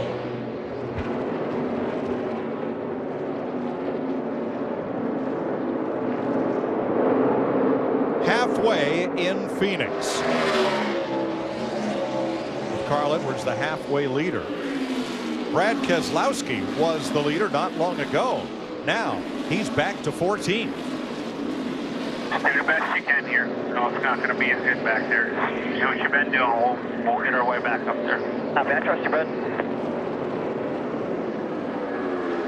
I love that confidence. You know, he didn't holler, he didn't scream, he didn't say, what's going on? I'm with you, bud. That's how he and Paul Wolf roll. They work so well together, and they believe in each other. You know, guys, I kind of suspect that the 2-car of Brad Keselowski and also the 55 of Mark Martin taking 4 tires, losing that track position at this point in the race, I don't think they'll get 4 tires again. They're going to play their strategy to lose some ground now, but make it all up with 2-tire stops later. Would you agree with that, Larry Mack? Good strategy? You know, Michael, I was just looking at my chart here to see what drivers changed what tires, and I think you're spot on. I think those drivers in particular, they are finished coming to pit road to change 4 tires. I'm not so sure that you can win this race at any point moving forward by changing 4 tires. I think no matter what, you're going to have to change 2. Yeah, we've seen that time and time again. Take 4, it really doesn't pay off. You don't pick up that much speed, and you lose a ton of time in the pit and track position. So it's Roush Fenway leading with Hendrick Motorsports second right now. The 2 Penske Fords, Keselowski we've noted is 14th. Joey Logano in the 22, 11th right now. Krista? And Mike, really impressive run for Joey Logano. When I talked to him this morning, he was really unsure how good this car would be. He said they were still making changes this morning. He really didn't have a good feel for this car at this race. He did finish 10th here last year, but they've just been chipping away at it. Took 2 tires on the last stop, and he said he just really needs a little bit more grip. And Krista, he should have been worried because that car was very, very bad in practice. It never did have much speed in it, so they have made some great changes to that car. He and Greg Biffle 7 seconds off the lead of Carl Edwards. Fans, you can win the all-new 2014 Chevy Silverado and meet Tony Stewart. Enter for your chance to win at winthenewsilverado.com. Tony, another one of those drivers that decided to go ahead with that many laps to go in the race and get 4 tires as well. Keselowski coming back against Jeff Burton, 13th place here. And Burton, like Jeff Burton, like you'd expect, you get position on him, he's going to give it to you, not going to fight you for it. That's why he's always around at the finish. He may ask you for it back later and expect the same courtesy. You can look at Carl Edwards. Like had a little sandwich bag or something on there too. Yeah, you could see it right below the F and the U there on the Fusion. That's the grill opening. The good news is he's out front, but it's getting awfully hot outside, so they're going to have to pay close attention to the water temperature. Now, how ironic is it that the Subway car would have a sandwich bag on the nose? It's not a Subway wrap. We're pretty sure. But how about Carl Edwards? I mean, you know, he's coming in here. He and Jimmy Fenning, they feel like they've got something to prove. Carl does. He needs to win a race. Jimmy wants to work with Carl. And you know what? Even Ricky Stenhouse Jr. told Larry and I and Mike that they want it. The team is pulling for Carl. They want to see Carl get up there, win some races, and do good. 5th place, teammates. Matt Kenseth passing Denny Hamlin for 5th. Well, I know I said that keep an eye on that 11 car of Denny Hamlin, but the guy that I keep thinking is saving a little bit, and he's notorious for it, is the cat in that 20 car. He was fast all weekend long. Didn't qualify well, but he's racing good today. Edwards leading in a Ford, Johnson in second. The pass to Chevrolet and Kansas Toyota in fifth.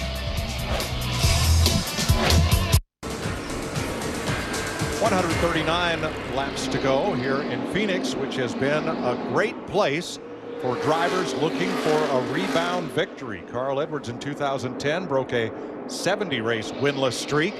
That's how long it's been since he won his last Sprint Cup race. And he's out in front of Jimmie Johnson now by 9/10 of a second. Wouldn't it be serendipitous if the Subway car could win the Subway Fresh Fit 500 to break that streak? And you notice the grill opening is clear. There's the sandwich wrapper, and he's going to use Joe Nemechek here, not as a pick, but get a little aerodynamic help from Joe's number 87. There goes the wrapper. And he really did not have to get that close to Joe Nemechek. It just changes the pressure on the nose of that car and just pulls that wrapper right off. And Larry, I think when we look at this new car, this is the second race of the year for this new car. These guys are learning a lot about this car that they don't know. So this is building that notebook that they have to have. Jimmie Johnson now 1.1 seconds back of Edwards Ford and another Hendrick Chevrolet in third. That's going to be Dale Earnhardt Jr. 2.6 seconds off the lead. Very nice run for Junior. Mid-pack for a long time early in the race, but I believe he's a car that the sun being out has really played to his favor. He and Jimmie Johnson both. But they ran really good when the sun was out earlier. Clear track between he and Kevin Harvick. Presently in fourth. And Kurt Busch worked on Kasey Kahne for a dozen laps. And Kurt finally pulls through and into seventh place. I would not be surprised to see Kurt Busch in his 78 team win a race here in 2013. He joined his team with about 4 or 5 races to go last year, had some good finishes, including a top 10 right here in the fall. Do not be surprised to see this group celebrating in victory lane. And the way he's running today with 125 laps to go, don't rule it out here. I think what's really helping them this year is they have such a strong alliance with RCR. They actually have their team manager or one of their team key guys in the RCR shop. Yeah, Mark McCardle. Mark McCardle, yeah. And what they want to prove, Darrell, is you don't have to be a big multi-car team to win, but you have to be aligned with a good team to win, and they are. Denny Hamlin started in the back after the engine change, and he's climbed 36 spots to 6th place. Kurt Busch has picked up 34. Dale Jr. 18, Joey Logano, and Carl Edwards, big movers. Denny Hamlin's crew chief, Darian Grubb, in the 3 races on this configuration, all 3 top 3 finishes, including 3rd with Tony Stewart, the first race here in November of 2011.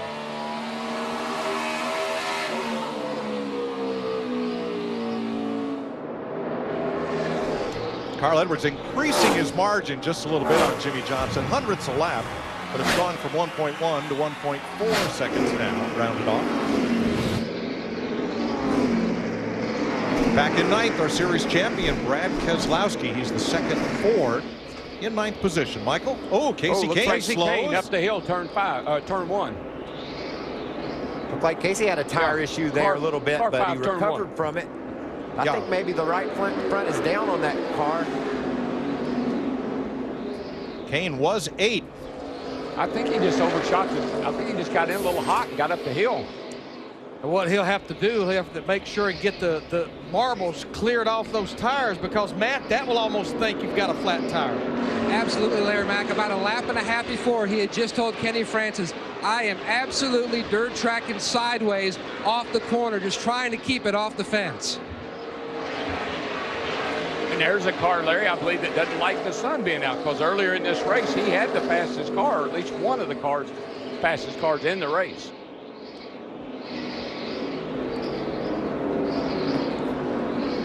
This is the car I'm looking at, y'all. We talked about the pit strategy that team used in order to get themselves in a position to just take 2 tires on this next pit stop.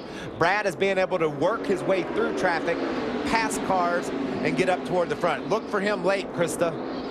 Yeah, Michael, and something else, he loves this track, and by this track I mean the new track. Since this track was repaved, he has led laps in all 3 races. He had never led a single lap before that track repaved.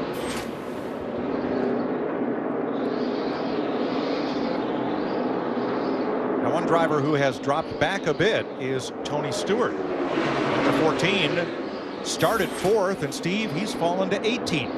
And I'll tell you why DW was talking about the wisdom of taking 2 tires or 4 tires because of the time spent on pit road. Tony Stewart said, we're going slower with 4 tires than we did with 2. He said, this is really frustrating. And that's what we saw. We watched guys that took 4 earlier in the day, and they gave up so much track position, but they didn't gain any speed from it. 7th low, treble front straightaway, big pile up. Danica Patrick and the 34 of David Reagan. You're all set. Blue right front. All right, 10-4. She and her Stewart-Haas teammate Ryan Newman, now both those cars pretty well destroyed with right front tire issues. But Darrell pointed out earlier, it's almost like their cars were driving similar. Obviously, both of them had the same problems. You can see it right here. Just dead in the middle of turn 4, the car just goes straight. That's probably what caused it. Let's see what happens here with her right here.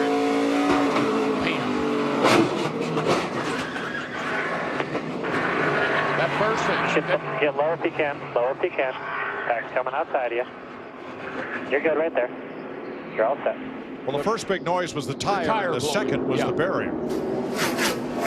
Happened to Jimmy Johnson here last fall. Probably cost him a championship. David Reagan was the innocent victim. Reagan was racing Danica for 26th. Yeah, still on the lead lap, but that car is hurt. Now pit road is closed. The pace car is leading the field down pit road away from the accident scene, but no one is allowed to stop and make repairs as Danica climbs out and walks away. That is part of the tire that you see smoking on pit road, perhaps the inner liner. Now what this does to the race, we were talking about fuel strategy, making it on one more stop, still way outside the window, but it's also been 40-something laps since we've been to pit road. I think we'll see some 2-tire stops and filling it up with fuel. Yeah, pit road's closed right now, but they're bringing the cars down pit road because of all the debris on the front straightaway here. I think that shows you how hard she hit. What that is, that's the foam. It's about 36 inches wide that goes down in the safer barrier. That's how hard she hit. It may be actually out of her, that may be the foam actually out of the right side door of her race car. You have energy absorbent foam in the left and right side door, and I think that's where that's possibly from. Yeah, because I think the door, the left side door is laying down here in the racetrack, Larry. Well, here's pieces of the safer barrier, which a white foam painted blue, or pink foam that is, and David Reagan's going to try to get his car repaired and back into the race. Here's another look, and this is a hard hit, folks. And did you see David Reagan went right up over the left side of her car, and that's where that foam came from. Some of it had ripped that door off on the left side. That was stunning. That's the best way I know how to put it. It stuns you when you hit that hard.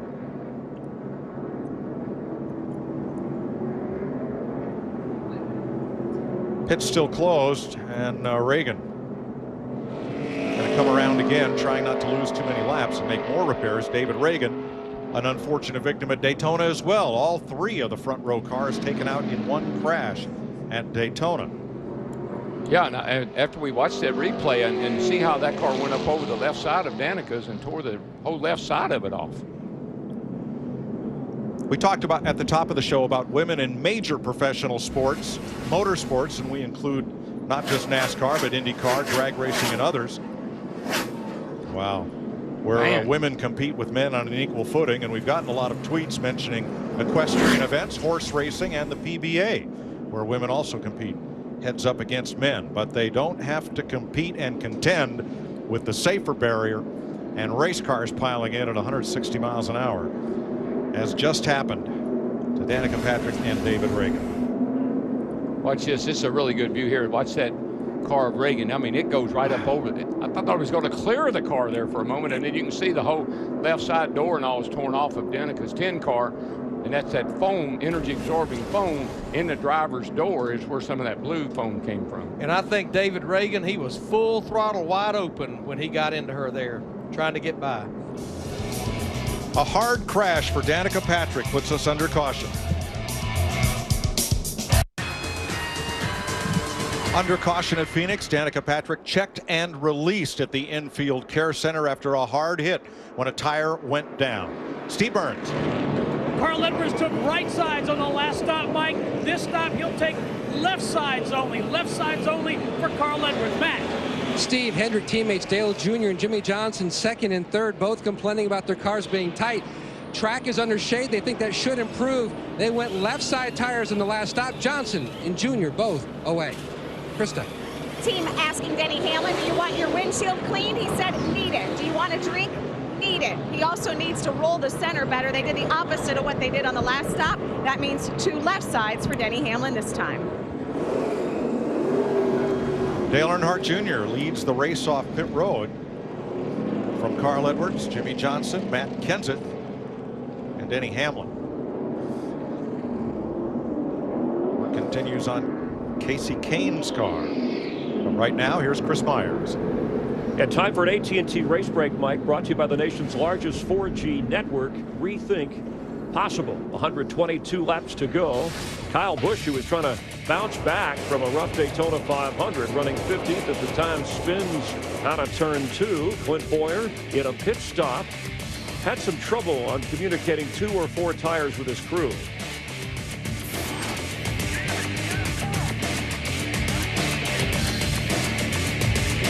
He lost more than 20 spots in that pit stop, but worked his way back up into the top 15. Mark Martin, your pole sitter, after Martin Truex Jr. had a rear gear problem, also with a Toyota. Martin has led 2 different times, had to have an unscheduled pit stop, was actually a lap down before rallying.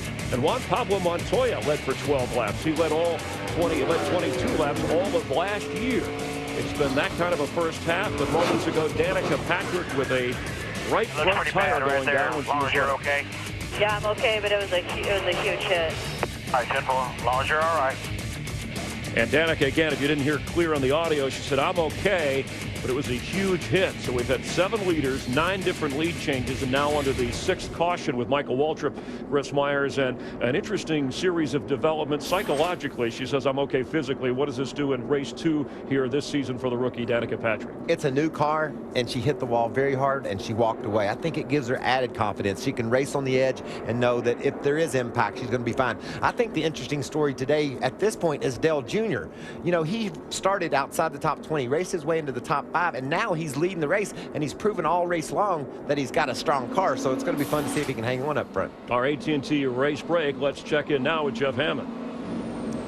Yeah, Chris, we're down here in turn 4. We kept talking about how many crashes either happened in turn 4 or right off the exit of turn 4. We were standing here just a moment ago, and we always talk about the sounds of what the action is all about. When the right front tire blew on the 7 car, you can literally see the tracks going up to the mark on the wall, safer barrier, on the exit of turn 4. There were 3 booms. The first one was the right front tire. The second one was when the car hit the outside safer barrier, literally the back tire's coming up off the ground. The third one was when she got hit in the side. So 3 big licks right there. You talked about rare. Watch the right front tire. You'll hear it.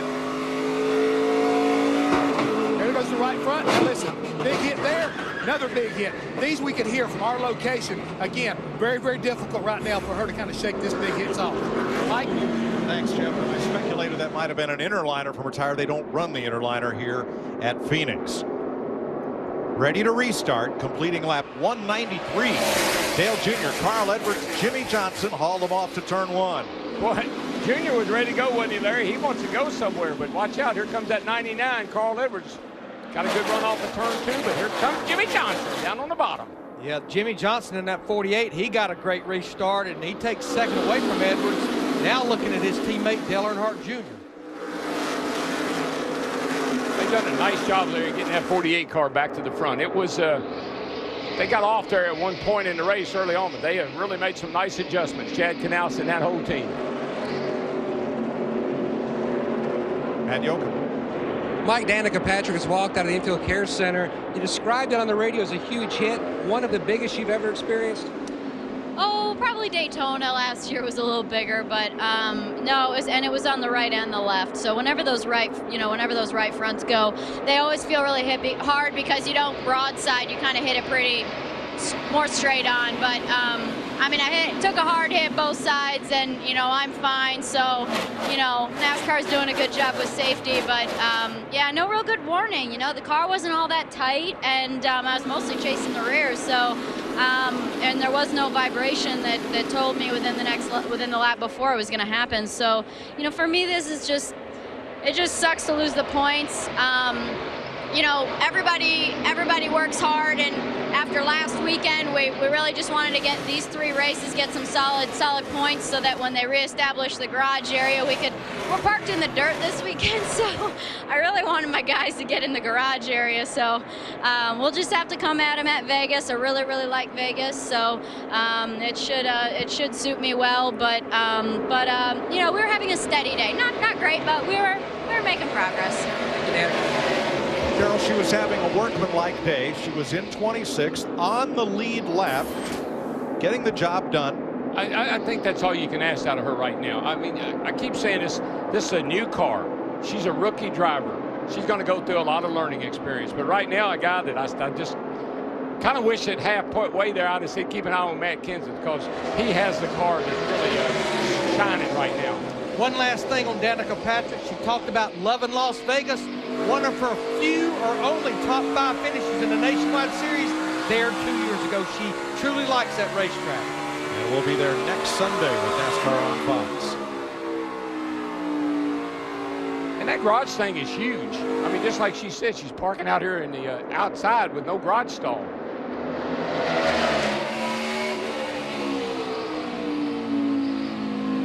Jimmy Johnson, his Hendrick teammate Dale Earnhardt Jr. just ahead for the lead. Well, I look at those 2 drivers and you think back to last week. That's the way they finished the Daytona 500, just opposite of that. In fact, Dale Earnhardt Jr., the 3rd time in the last 4 Daytona 500s, he's finished 2nd. I think he's tired of being a bridesmaid. Tell you one thing, I think he's in the best shape he's been in a long time, too. He's lost a little weight, been working out. He's ready to race this year. He's focused.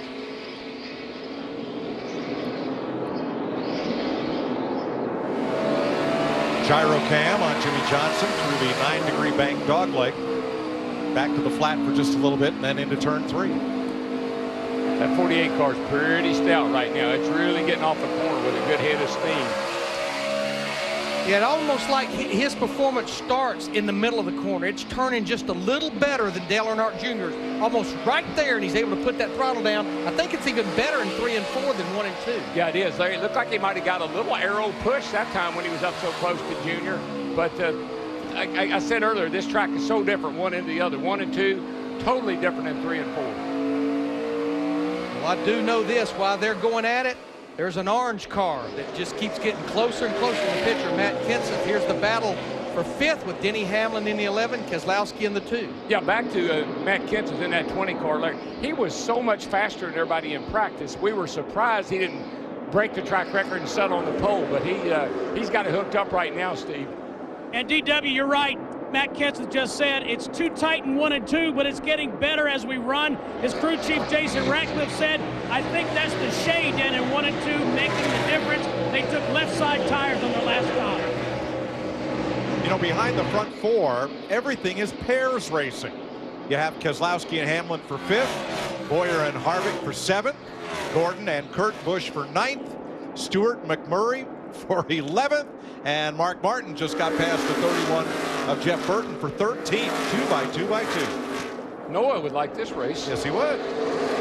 Talked about Joey Logano a little earlier in that 22 car. He's really had a dismal weekend, but it seems like he and Todd Gordon and that race team, they got it in pretty good shape. Maybe shared some notes from Brad Keselowski's 2 team.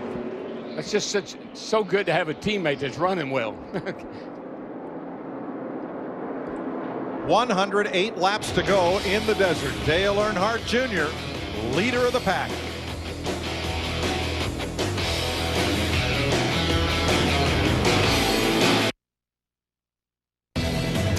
Now's your chance to join Fox Fantasy Auto Racing presented by Ford. Pick your team of 5 drivers each week. Compete for prizes all season long. Sign up today at foxsports.com/fantasy. Carl Edwards running in 4th behind Dale Earnhardt Jr., Jimmy Johnson, and Matt Kenseth.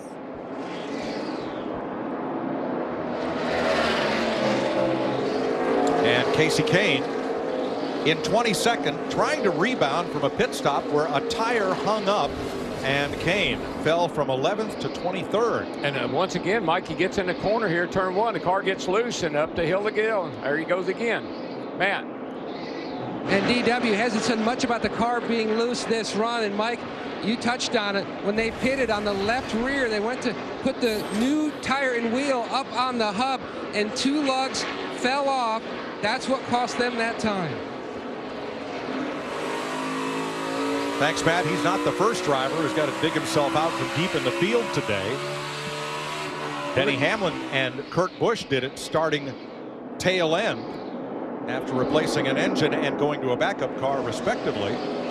Clint Bowyer has come back from a pit stop problem to run up in the top 10. He's now 7th. And 2 spots behind him, Jeff Gordon. Here's Steve. Yeah, he's fought his way back inside the top 10, Mike. Jeff says it starts off tight on entry, getting into the corners, but the longer I run, the better it gets, the better I feel like it's coming to me. And a lot of that, I think, Steve, could be just air pressure build up in the tires. You have to start the air pressure pretty low because it's going to build so much. And once it builds up a little bit, it certainly helps the performance of Jeff Gordon's car. And there, he seems to be one guy that has really moved around on the racetrack quite a bit. I know earlier he was talking about the top felt better to him, but now I see he's running back around the bottom again. Sun in, sun out. That could be a part of the equation.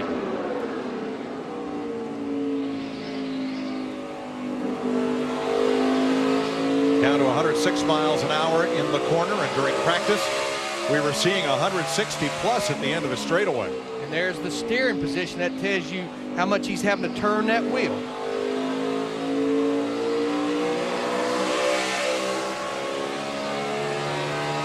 Now, Greg Biffle ran up front for a while, Krista, but now he's back in 18th. Why? And Mike, he is struggling right now. Yeah, started 17th, worked his way all the way up to leading laps, running as high as first, now back in 18th. And the reason being he's chattering all 4 tires. Back on lap 198, just about 20 laps ago, he came on and said, I cannot drive the car this way at all. And Larry, you know this. The crew chief, you just keep cheating that air pressure down, down, down, till you get it as low as you can possibly get it without having a problem. They may have just gone too low with the air pressure. But I just see so many drivers that were up front leading and right near the top 5 that's not there now, like Greg Biffle, like Mark Martin. Now, here's a battle between Carl Edwards and Brad Keselowski. This is a battle for 4th place. But I just see so many drivers that were up there leading laps, and now they're outside the top 10. It's been a come and go kind of day for most of the field. Yeah, and it really just all starts with whether you take 2 or 4 in the pits. Then I think the conditions have changed, you know, with a little sun out, a little sun in, and so it's helping some, it's hurting some. It all started at lap 22 on the first caution of the day when half the field pitted and 14 drivers stayed out. And we've had different agendas going ever since. Brad Keselowski draws a bead on Carl Edwards. 2 Fords fighting for 4th place. If I'm doing my numbers right, Brad Keselowski is the highest running driver right now. Michael Waltrip talked about this on the next to the last caution that elected to go with 4 tires. Now, pretty much the majority of all drivers went with just 2 tires on the last caution. So it's almost like he's starting to maybe pay dividends for that move back on lap 142. Jack Roush, former Roush Fenway Racing, longtime drag racer, then moved to IMSA, then came to NASCAR with Mark Martin. Now has quite a stable, he and Doug Yates. Roush Yates engines provide the power to all the Fords in this field.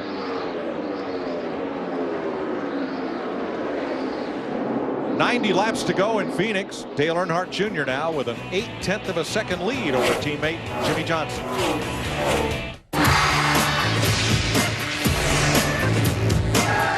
Stay tuned for more NASCAR on Fox.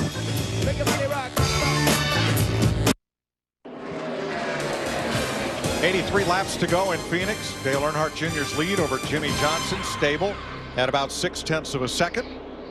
So let's take an inside look at what's happening in the NASCAR Sprint Cup Series, brought to you by Sprint. Mark Martin, the pole sitter, has led the most laps today. And you can get unlimited access to NASCAR with the NASCAR Mobile 13 app. And truly unlimited data from Sprint with no metering, no throttling, and no overages. Learn more at sprint.com/speed. Earnhardt Johnson and Chevrolet's, Matt Kenseth's Toyota, and the Fords of Carl Edwards and Brad Keselowski are the front five with 81 laps to go. Now, Jeff Hammond with what's fresh off the wire, brought to you by KFC. Well, Mike, we're coming down to the very end of this race, and the strategy on pit road, especially for the 88 car and Steve Letarte, crew chief, is getting that car on pit road. Don't get caught speeding. Get us 2 tires. I'm talking about just 2 tires full of fuel, and don't get caught speeding back out, because holding this track position, I think, is going to be the key to Dale Earnhardt Jr. winning his first race of 2013. What's fresh off the wire. We've seen so many mistakes on pit road today under caution. If this comes down to a green flag stop, they're going to have to pit a lap about lap 270. Jeff talked about getting it full of fuel. You're only going to need a little more than 1 can, so a lot is going to be on the shoulders of those 2 tire changers, because that's what won Dale Earnhardt Jr. the battle off pit road the last time. They beat Carl Edwards' crew on changing 2 tires. Based on what, if I've been watching my tire wear all day long and I don't have a right side issue, I'm gonna throw me a couple lefts on that baby in a can of gas. I'm gonna be gone. Now look at Jimmy Johnson right here, the blue car. He has drifted back from Dale Earnhardt Jr. He's lost about half a second to the leader, and that red car closing fast. That's Matt Kenseth. And that's the car I kind of keep watching, Mike, because he looks much better than anybody else on the racetrack right now. He's got a great line. He gets up off the corner with a lot of speed. Matt Kenseth, what a great, what a champion he is, and he's got this thing figured out, I believe. How about those 2 Hendrick Chevys in front of him, Matt? And Dale Earnhardt Jr. on the previous stop, Mike. Again, they were 2 tires, but Steve Letarte made a small air pressure change in the front, just trying to give Dale Jr. more grip. Jr. just told Steve Letarte the balance of the car is okay. Meanwhile, his teammate Jimmy Johnson losing some ground to Dale Jr. He says his car has gotten tighter and tighter on this run. Well, that pretty much backs up why he's been backing up and starting to lose ground to Dale Earnhardt Jr. David Stremme there in front of Dale Jr. trying to hold on to the lead lap. And trouble for the 38. David Gilliland has a right front down. Yeah, it looks like another tire. Bring pit road. Caution is out at lap 237 for Gilly. You saw that battle, guys, between our leader Dale Jr. and David Stremme. Strimme's hard-fought battle to keep that Swan Racing car on the lead lap is that man's benefit. Stremme stays on the lead lap. Kyle Busch gets that lucky dog that he's been chasing all day long. So big break for Kyle. Good job by Stremme. David Gilliland was 23rd, solidly on the lead lap when this happened. Watch the 38, the white car.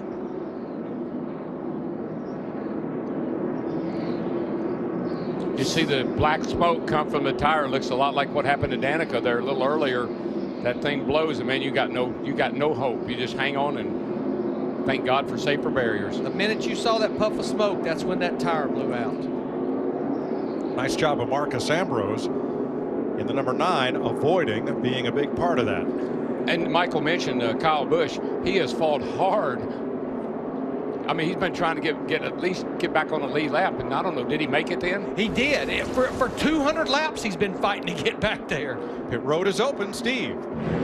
Matt Kenseth wants a tear off on his windshield. They're going to do right sides only on the 20. He said his car is pretty good, just a little bit loose in. On the other side, the 99 is just a little bit loose off. Right side tires for the 99, Matt.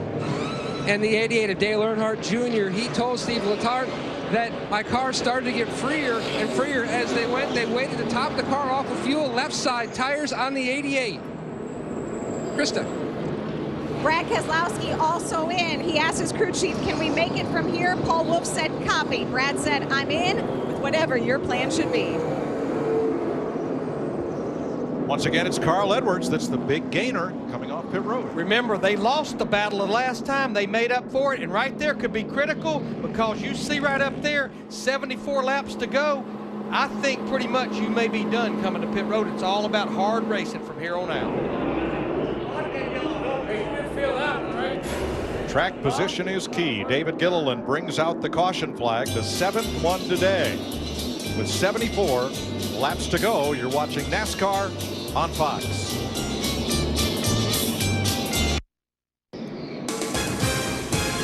Getting ready for the restart, which will come with 70 laps to go. Dale Earnhardt Jr. was racing Carl Edwards down pit road. Edwards to his right, and that's Casey Mears coming to his pit just ahead. Whoa! 47, keep coming. You're good. 47. And that's 47, how Edwards was 47. First off pit road. Take a look at it from high above. And Casey Mears is doing nothing wrong. They tell you stay out until you get to your pit box and then turn in. But Carl and Dale Jr. side by side. You can see right here, Dale Earnhardt Jr. and his crew, they had a fast pit stop, but right there was that one instance. You see 2 seconds difference. It was all happened there with the 13 car, Casey Mears. And this is, now you got to suck it up. This is when whatever you got, it's time to show it. Time to go. And Edwards scoots away. Junior's car does not go. He spun the tires, Darrell. Yep. And that could have stacked up the whole field. Yeah, we haven't had one of those yet, but that was close.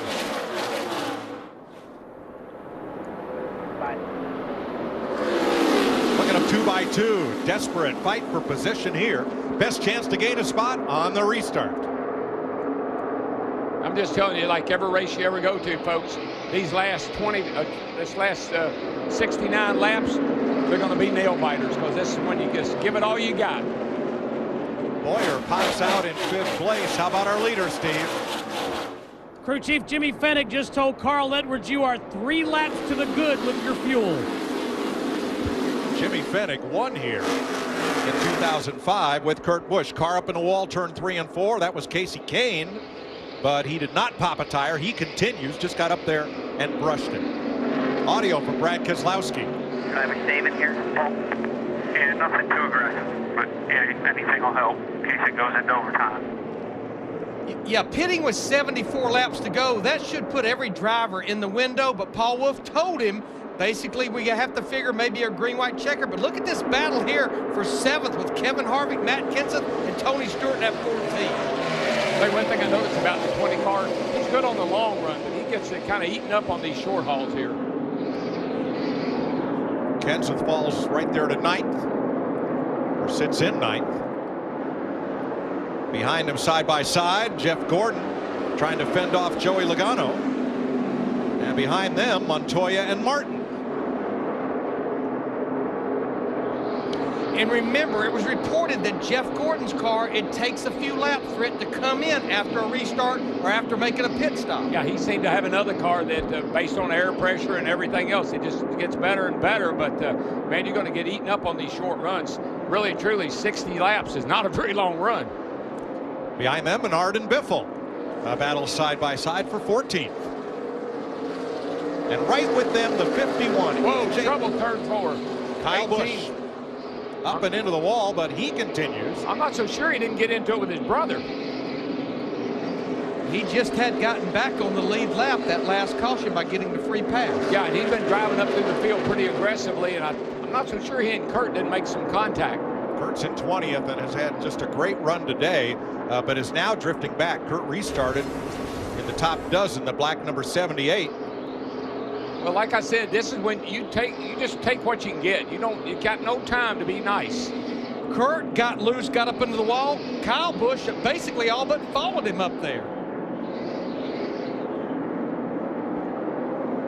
It's almost like Kyle was trying to get stopped because it looked like Kurt was going to come back down in front of him. Yeah, this is one of those racetracks. This is an aggravating racetrack to race on, because you just get in a race with people that you know you're faster than they are, but you can't get around them.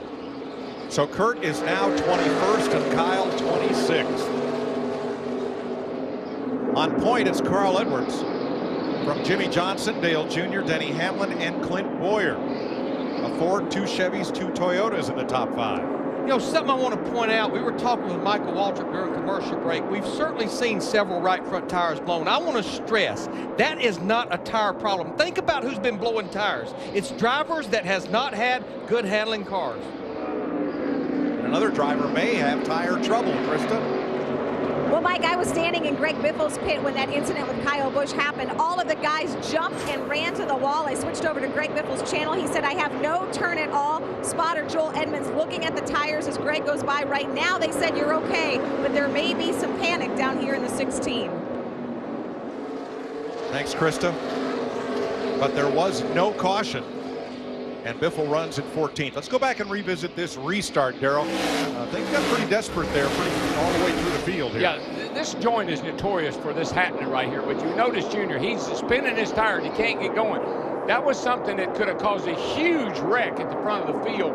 It's also something I was concerned about with the camber in the rear tires, that you don't have your tire patch, the whole tire on the track. You're kind of spinning on that edge. It's a learning experience, another thing you got to get used to. Well, credit Denny Hamlin in the 11 for doing a great job of staying off Junior, because things really could have accordioned. It could have been a huge problem. I think most of the drivers are kind of aware of that same thing, particularly at this track.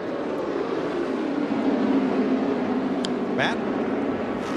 And Mike, an update on the fuel strategy situation for Dale Earnhardt Jr. running back in third. I talked to Steve Letarte, and he said, much of the day, we've not been able to get a great reading on what our fuel mileage is because we've been doing so many two-tire stops. That said, he said it's almost like flipping a coin whether we can make it or not. But that said again, I don't see us coming back. But we were listening to him, people say, save me fuel, save me fuel. He was panicking, telling Junior to save some fuel, and Junior was turning the engine on and off under that caution. And fuel mileage can be dictated so much by how the car's driving for the driver, what the lap times are. I mean, I looked, Denny Hamlin, he just ran his fastest lap of the race about 8 laps ago in that 11 car. Here's how it works, Larry. Foot on, burning gas. Foot off, not burning gas. We're just simple formula, isn't it? That's right. And track position is so key. If we get a late caution and we end up in overtime or have a green-white checker or up to 3 of them, track position is so important. Nobody's going to want to stop again. Krista? Mike, what is it about facing adversity at Phoenix? It just seems to suit Denny Hamlin. 3 years ago in this race, it was his first time back after having knee surgery 10 days earlier. He stayed in the car the entire race. Today, he has fought his way from the back of the pack after making an engine change to be currently running in the top 5. Incredible day for Denny Hamlin. Thanks, Krista. 10th place. Joey Logano, Jeff Gordon. And by the way, they've been fighting over it too. Logano got by Jeff Gordon, and then Jeff was trying to get back by Logano.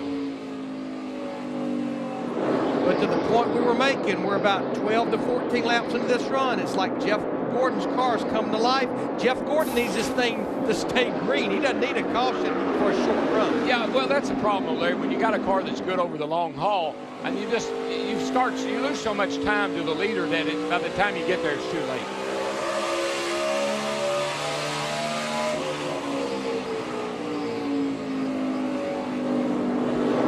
Back to the lead where the Subway Ford of Carl Edwards, 1 second ahead of Jimmy Johnson. Dale Jr. another second back, another half to Denny Hamlin, and then another 8/10 to Clint Boyer. That's your front 5. You know, you try to win every race, no question about it. But when you're the sponsor, your sponsor is the sponsor of the race, it's a little added pressure, a little incentive to maybe win the race that your sponsor is sponsoring. Carl Edwards faces that this week. Jimmy Johnson will next week as Brad Keselowski flashes past Clint Boyer and moves Brad back into the top 5. So that puts 2 Ford drivers in the top 5. As we were talking to Ricky Stenhouse Jr. the other day at Darrell's Motor Cuts, he told us, he said, you know, we were off with speed at Daytona, but we felt like it was going to pay dividends at a track like this where handling and downforce is such a key. Check with Chris and Michael at the Hollywood Hotel. And Carl Edwards with 53 laps to go, 70 races since his last win. The last time he had a 70-race winless string, it came to an end in Phoenix, his only win on this track. We just saw Brad Keselowski, too, another Ford making a move, Michael. We talked about how strong he was in the middle of this race, and his crew made a great decision to get 4 tires. Now he's on the right tires at the right time of the race. And, man, Chris, I think that 2 car, Brad Keselowski, can win this race. He's really moving forward. The thing looks solid. And these guys sort of tiptoe the first 10 or 15 laps on these new tires, knowing that they're not going to have the grip that they will have later. And plus, it was a 60-some lap run to the checker. Got to take care of your stuff. But now, like the boys upstairs are saying, we got to go. A little bit of a gap with Carl Edwards and Jimmie Johnson, so you're hoping there isn't a caution. But if there is, we've seen pit stops and pit stop miscues figure in this race today. Yeah, but I think our first 5 or 10 guys are done with pit road. They're going to stay out. I am hearing on the scanner that a bunch of these guys are really close on fuel. So if it's a straight green flag run to the checker, you could watch for one of your favorite drivers running out of gas. Let's check in with Matt Yoakum and Jimmie Johnson. Our Daytona 500 champion, Jimmie Johnson, running in second. Chad Knaus gave him the good news that you are good to go at least 2 laps to the good. They're not expected to come back to pit road either, Mike. No fuel worries there. And see, that's the thing about Carl Edwards. He's got a comfortable lead, and he just needs to keep an eye on Jimmie Johnson. As long as he looks in the mirror, he's got a nice gap between he and Jimmie. He can kind of set the pace of the race. He can save fuel and still lead this race.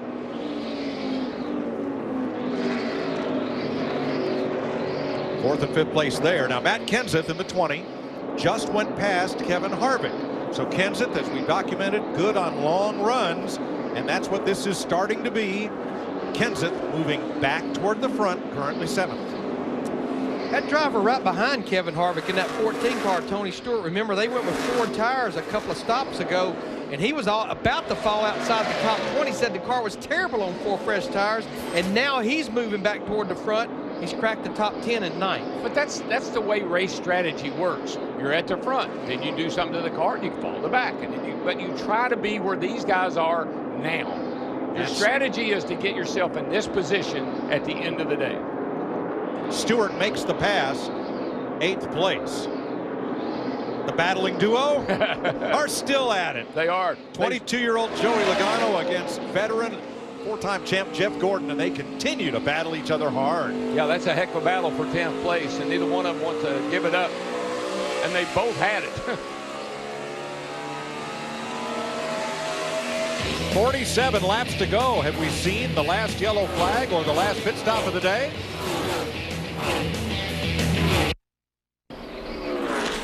This year, Fox Sports Supports is proud to partner with Stomp Out Bullying, the leading national anti-bullying organization for kids and teens in the U.S. They focus on preventing bullying and all forms of digital abuse.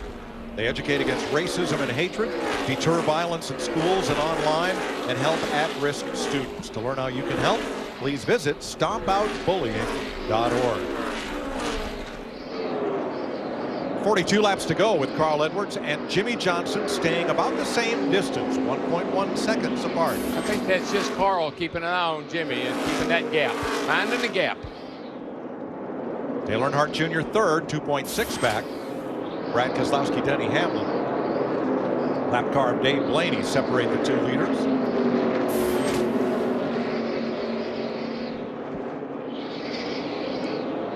Yeah, 2 things with Dale Earnhardt Jr. Obviously, what happened on pit road, and then that restart got him back in 3rd in that 88 car. Guys, I'm hearing on the radio that a lot of the teams don't think that the 99 crew waited for that thing to get full of gas. You remember when the caution fell, he was running 4th. He exited pit road 1st. So obviously their pit stop was faster than everyone else's. And because of that, did he get that thing full of gas? Let's watch the gas man back here and see if we can get an idea if he gets he's shaking his head. Which that's his indication that tells the jack man, Steve, that it's full. Let him go. Steve. We heard Jimmy Fenix say there are 3 laps to the good. However, his partner to the right, his Roush Fenway teammate Matt Kenseth, they aren't so sure that they can make it.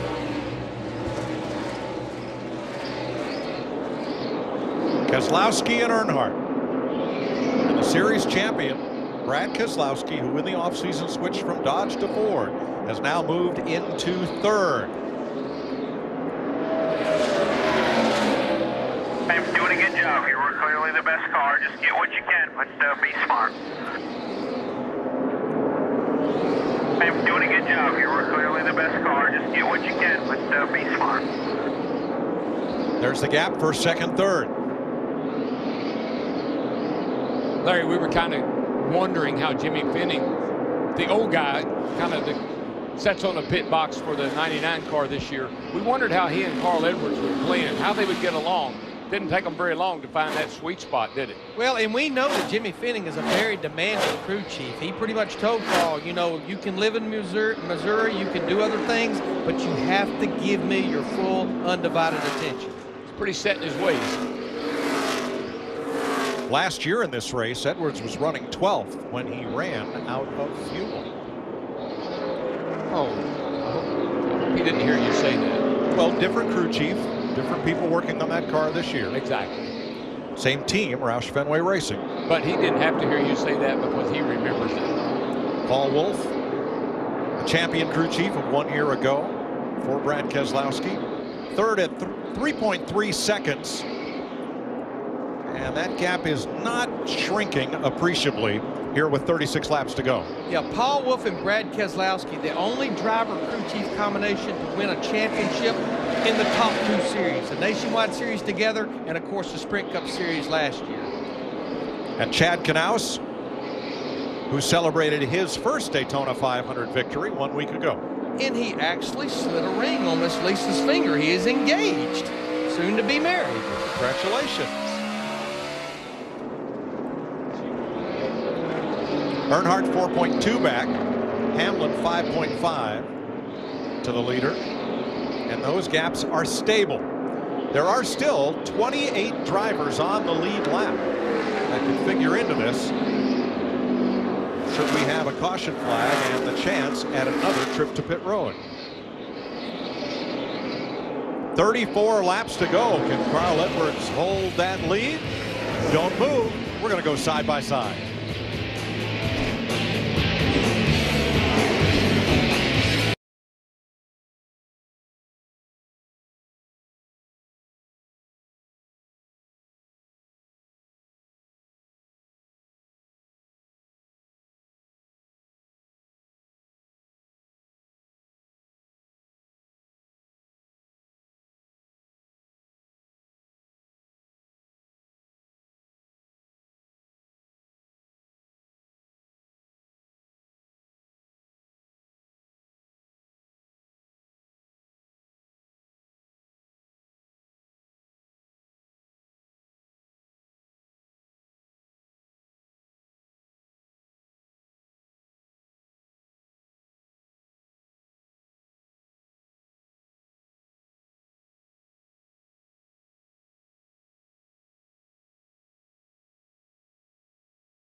Laps to go in Phoenix in the Subway Fresh Fit 500 on Fox. Carl Edwards leading Jimmy Johnson by 0.4 of a second. How much does Carl want to win this race? Picture this. Every other driver in the top 10 has been to victory lane since Carl Edwards' last win. I'm watching him. I think he's slowed down a little bit. I think he's backing up the pace a little bit. And he's allowing Jimmy Johnson to get a little bit closer. And I'm not sure that's just not part of that fuel strategy. Well, you know who else? All right, let's listen in on Jimmy Johnson's crew chief, Chad Knaus. Keep on digging, homeboy. That 99 might have to start saving here. If they do, that might be a good opportunity for us to take advantage of it. And that's what I'm seeing. Carl quit charging the corner. He'd been charging turn 3 pretty hard. I'd watch that gap, but now he's backing off and coasting. I know another gap that's closing. We've been talking about Brad Keselowski in that too. He's been beating Jimmy Johnson and Carl Edwards about 1/10 to 2/10 per lap. He's brought that gap down from 2.4 to 1.5 seconds. First to third right now.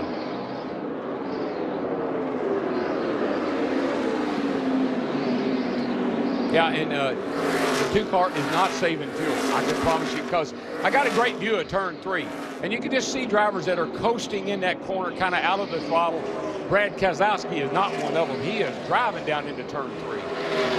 2 Toyotas fight for 5th. Denny Hamlin for Joe Gibbs Racing. Clint Boyer for Michael Waltrip.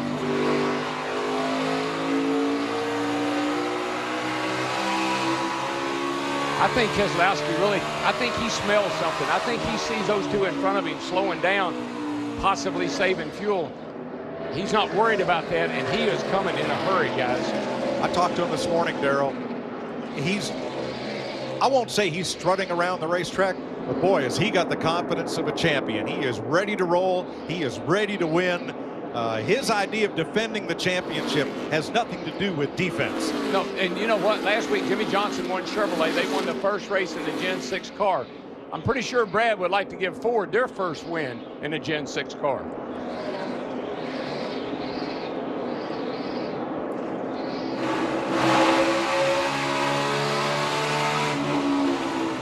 Hamlin, Boyer, and now Kevin Harvick has fallen back into the clutches of Joey Logano for 11th place. Yeah, we were talking about Kevin Harvick at commercial break. This second half of this race just not been kind to Kevin Harvick. He continues to slip back. And Joey Logano, he just wants to race somebody. He just races anybody who comes along. Matt?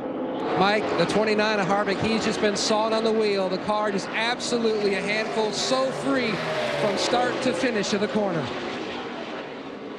Yeah, Kevin Harvick, Mark Martin, Greg Biffle, drivers that were at the front and even leading this race, now all 3 of them outside the top 10. And Larry, this is such a critical race for these race teams. With this car, remember, this is the next to the last race in the chase.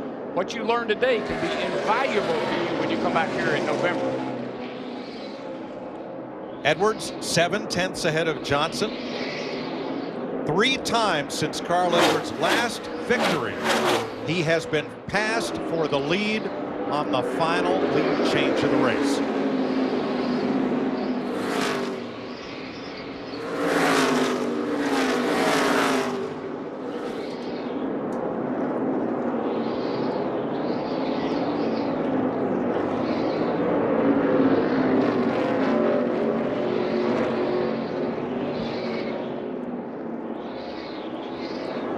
Next time around, 20 to go as Edwards, Johnson, the gap remains stable. Keselowski from 3rd, closing in. Ever so close. And you know what I like about Keselowski? He's not running the very bottom. He's running where the speed is, man. He's found him a fast groove. So now it's time for our sprint, 20 to go. Who to watch in these final closing laps? Carl Edwards trying to get it all done here. Yeah, and trying to break almost a 2-year winless streak. Tied for the longest of his career. The last one he broke right here. Not since 2009 has one driver had back-to-back wins to start the season. That was Matt Kenseth. That's what Jimmy's trying to do. Here's the guy. Here's what I like about Brad Keselowski. His crew chief, Paul Wolf. We've heard it over and over again today. I'll do what you say, bud. You make the call, bud. I'm with you, bud. They are tight, man. They're like Jimmy Johnson and Chad Knaus. Great team. Let's get down to their pit, Krista. Yeah, on the pit box with crew chief Paul Wolf. Brad, your driver is doing all the chasing right now. Are you guys okay on fuel because of it? Yeah, we're okay on fuel. The Miller Lite Ford's been good all weekend, and the guys have done a great job on pit road today, and you know, I think we have a shot at it. We've been turning some good laps here at the end, but just really proud of all the effort that's gone into this car over the off-season, and all the guys at Roush Yates have given us good fuel mileage, so let's have to see what happens. Go get those other 2. Thanks, Krista. The fastest cars on the racetrack last lap, the 2 leaders, Carl Edwards and Jimmy Johnson, and Clint Boyer in 6th place. They were the quickest last time around. And just by the way, with Clint Boyer, he won 3 races last year. All of them because everybody else ran out of gas but him. So I know he's 6th. Gas is an issue. Chris? Well, if it does come down to Carl Edwards and Jimmy Johnson, 9 times those 2 in their career have finished 1-2. Carl holding the edge to a 5-4 advantage. He's won the last 2 times. He's gone head-to-head with Johnson at the end. In fact, his first career win. Carl Edwards, remember, in Atlanta, side-by-side on a last-lap pass, overcame Jimmie Johnson to capture that victory. So Edwards is going to have to hold off Johnson, it looks like, one more time. Yeah, and all this green flag racing, I know these guys are close on fuel. I know also that Jimmie Johnson has been laying there watching Carl. Carl ran hard early. He took a break in the middle, but he's running hard again now. I think that you've got to think Jimmie Johnson's got a little left, not only in the tank, but also in his tires to close this deal out. Well, Michael, in 3 of the last 4 Phoenix races, the final change for the lead has happened between now and the checkered flag. And Mike, the thing I want to bring up, you brought this up earlier, there have only been cautions in the last 20 laps in 2 of the last 8 spring Phoenix races. Michael Waltrip talked about these drivers amping it up right now, driving the cars harder. We would have to go 70 laps. Is there a driver out there flirting with cooking the beat on the right front tire like we've seen so many times today? If you haven't won a race in 2 years and you're leading the race now and the sponsor is your sponsor on your car, what are you going to do? Anything it takes. You're going to run that thing out of gas if you have to. It's all about winning right now. Keselowski third, less than a second off the lead. And here's Dale Earnhardt, Matt. He's fallen to 5.7 seconds back. Mike, Steve Letarte still looking at the numbers. He just told Dale Jr. that I will give you distances between yourself and Denny Hamlin right behind you. When he starts to get too close, I'll tell you, but if you can, back up your corners just a little bit to try to save a little bit of fuel if possible. He has definitely slowed down that 88 car because right now he's about 4 to 5 tenths slower than the drivers in front of him. It's just so fun to watch Brad right now. Brad is sliding his car all over the place. He is driving the wheels off that thing, trying to get up there to Jimmie Johnson and maybe to Carl Edwards.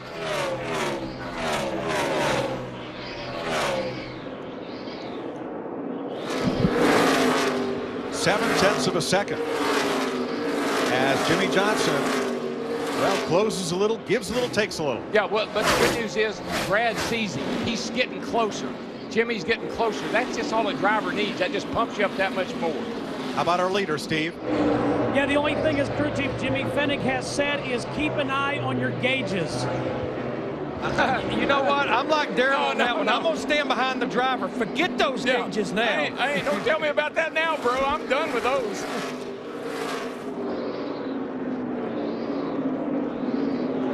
But Darrell, it's almost like he steps it up every once in a while and puts a little bit of gap on the 48 that maybe Jimmie Johnson has closed up. I think he's just trying to save as much fuel as he can and keep the lead, Larry. 10 to go. Finding that gap. And Jimmie Johnson has a problem, and it's not chasing the leader. It's in his mirror. It's Brad Keselowski, and Keselowski's within 2 car lengths.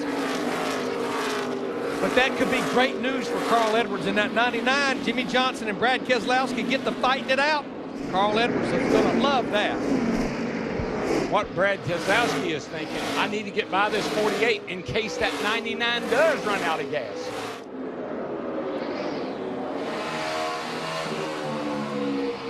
This is like, I mean, I've been here, I've done it. This is like you're sitting on pins and needles.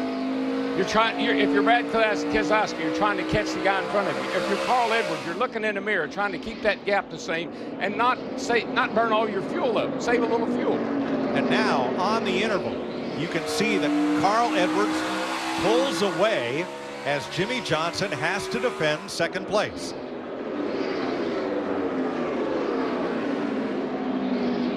Eight laps to go. Carl Edwards tries to snap a 70-race winless streak. Yeah, and he's going to catch a couple of cars here. That's Kenny Schrader in the 32. He gets by him okay. And he's got Kyle Busch up ahead. So far, so good. Traffic not an issue. Schrader stays up high. Johnson and Keselowski shoot past before turn 3. Boy, Brad, I mean, he pours that thing in the third turn. Closes it up, but he loses a little on exit. And Kyle Busch in that 18, he's not going to just roll over. He's trying to stay on the lead lap in case we get a caution. No contest, though, down in turn 1 and 2. No, he's no contest for that 99 or the 48 or the 2, either one. No, he gives room because someday he's going to want some.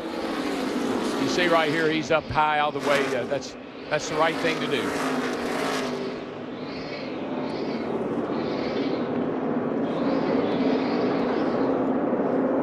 Joey Logano is slowed on the back straightaway. He'll make it around to pit road, but Logano is off pace. He was running just outside the top 10.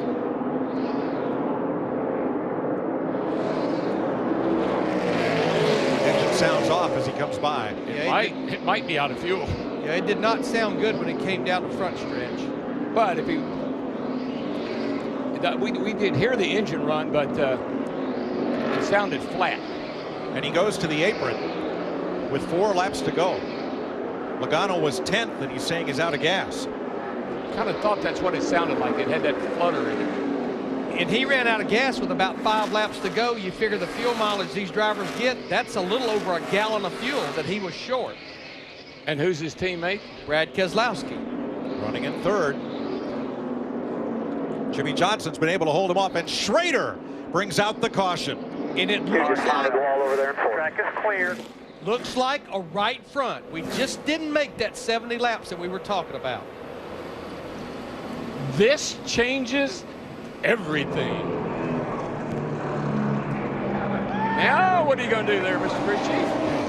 I've already packed my pit stuff Look up. at Jimmy Finning. I mean, his hair got a little bit grayer just then.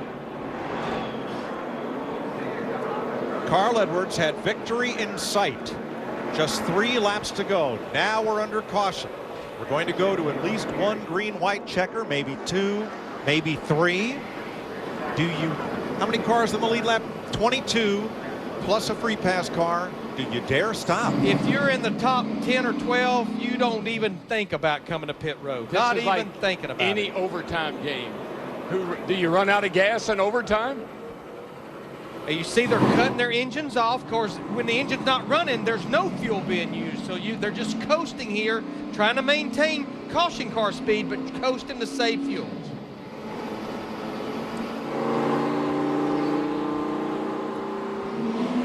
Veteran Ken Schrader, way off in the distance. Yeah, you see the car take off up the track. We've seen it several times. Slow up top, slow up top, slow up top, slow up top, clear. Yellow's out, save fuel, yellow's out.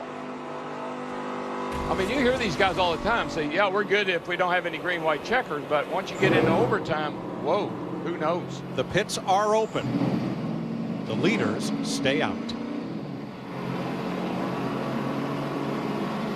Lap down cars coming in. Kyle Busch, Kurt Busch, who just got lapped. Matt? Mike, you yelled caution on the racetrack, and then Steve Letarte started yelling, shut it off, coast, try to save as much as you can. And Chad Knaus asked Jimmy Johnson, how much were you saving at different parts of that run? Both are going to stay out. Both think it's going to be close. Krista? Brad Keselowski asked his crew chief, Paul Wolfe, Paul, are we good on fuel? Paul's answer, copy. We were 3 to the good. All right, lead lap cars that came to pit road include pole sitter Mark Martin, Paul Menard, Greg Biffle, Casey Kane, Ricky Stenhouse, Marcus Ambrose, Jamie McMurray. We talked about him shutting the engine off. If you see that the RPM was at 0 when it was not running, and then now he's fired it back up, he'll get it coasting, coast up behind the pace car. We'll probably see him reach up there and shut it off again. There he goes. And watch the RPM now. The engine is not running. What Edwards wants to see now is the 1 to go sign. NASCAR still has safety trucks out on the speedway. See if they can get those cleared and give the field a 1 to go. And this is a skill of a race car driver. This is having his crew chief, his spotter, him, everybody managing everything they got right down to the end of this race. At least 2 more laps of caution before we go green. But Darrell, this is where Brad Keselowski and Paul Wolfe, that 2 team, they've been so good when it comes down to something like this.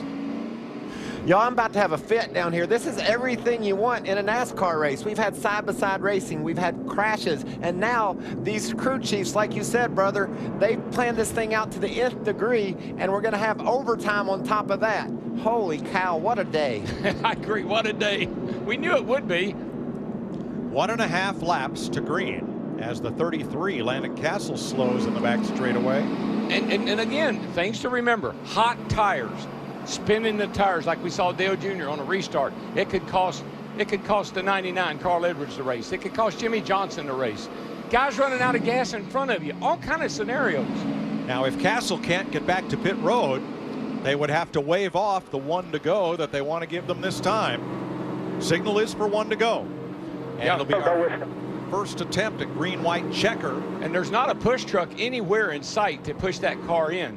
So he's stuck on the back straightaway. Not what these drivers wanted to see. They want to get back racing. First attempt at the green-white checker finish.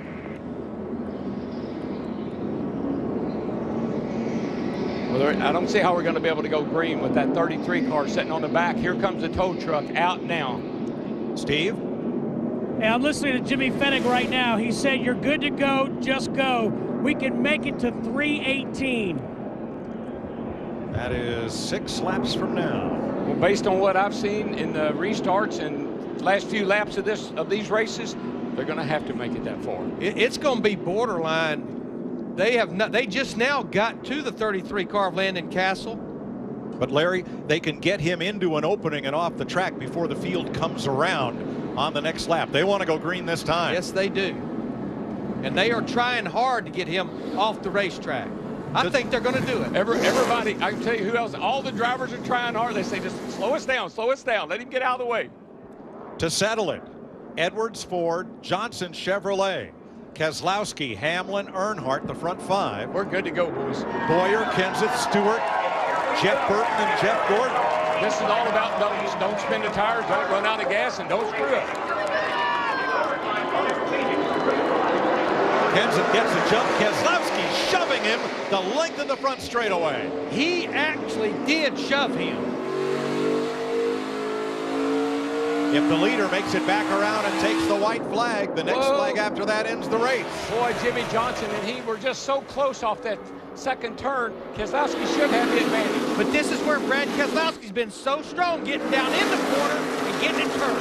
He's going to come up in front of Johnson. He's going to give him a room. No, he doesn't have the room. He can't make it. White flag. Last lap. Carl Edwards, if he doesn't run out of fuel, look at Keselowski. He and Jimmy Johnson are hanging into each other. Here comes Denny Hamlin. He'll go on the apron. He's on the apron. This could get big when they get to 3. Hamlin could be, is second going into turn 3. Can he hold it down? No, yes, he can. He got it. Winless streak over. Off turn 4. Carl Edwards wins the Subway Fresh Fit 500. Johnson and Hamlin in a fender banging finish for second. It's Johnson for second place. By an inch. Nice driving. Sorry about that pit stop. Great job, guys. What an incredible, I mean, Carl had it made. He was sitting up there leading the race, but back behind him, all heck was breaking loose. Well, you kidded with Carl Edwards in pre-race and called him 5-time for his 5 crashes Unbelievable. Thank at you. Daytona. Thank you, guys. Awesome. He is big time today. Yes, sir. Look at this. I mean, how excited can that be? They made a bunch of adjustments with this team. Put Jimmy Fennig over there with Carl. These guys are pumped up, and particularly after coming off of Daytona. I was going to say, how could it be any better? Wrecking 5 race cars during Daytona testing and speed weeks. Edwards the winner and the unbelievable fender slamming finish for second. Well, we're about to see Carl Edwards' signature move, and we haven't seen it in 2 years. We haven't seen old Flipper in quite a while. No, sir. And I wonder if he'll go up and celebrate with the fans like he's been known to do. He might. They're opening the gate. He's pretty happy right now. Oh,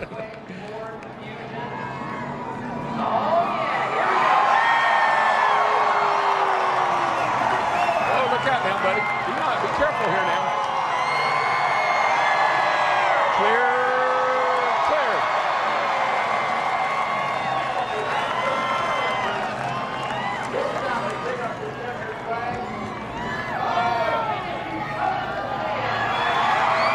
Carl Edwards has captured the flag and goes up to celebrate with some fans. Yeah, and he's captured the heart of those fans, too, by going up there. What a great tribute. They put a ladder there for him to get up. He just jumped up the wall. The boy's in pretty good shape. I don't know if you've ever noticed or not.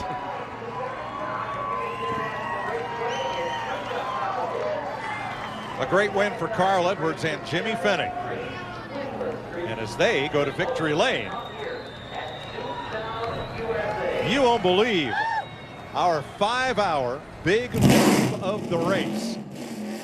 And it's the 11 of Denny Hamlin on the last lap.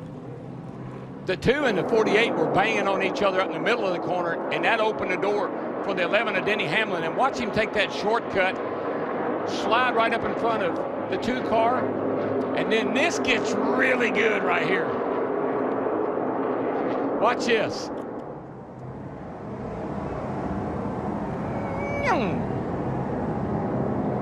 It's about 1/100th of a second. That was about a 6-inch subway right there. Daryl, do you still have the question, will they use the apron on the backstretch? At the end, when they didn't need it anymore. Here's Steve with the runner-up. Jimmie Johnson just out of the race car. And by the way, he just watched the replay, so I'm curious your take. First at Daytona, second here at Phoenix. Talk about the end of the race. Just very proud of this whole Hendrick team, everybody on this Lowe's car. Chad Canals and his leadership.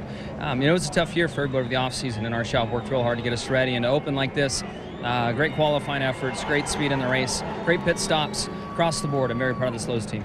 All right, thanks, Jimmy. You got it. Thank you.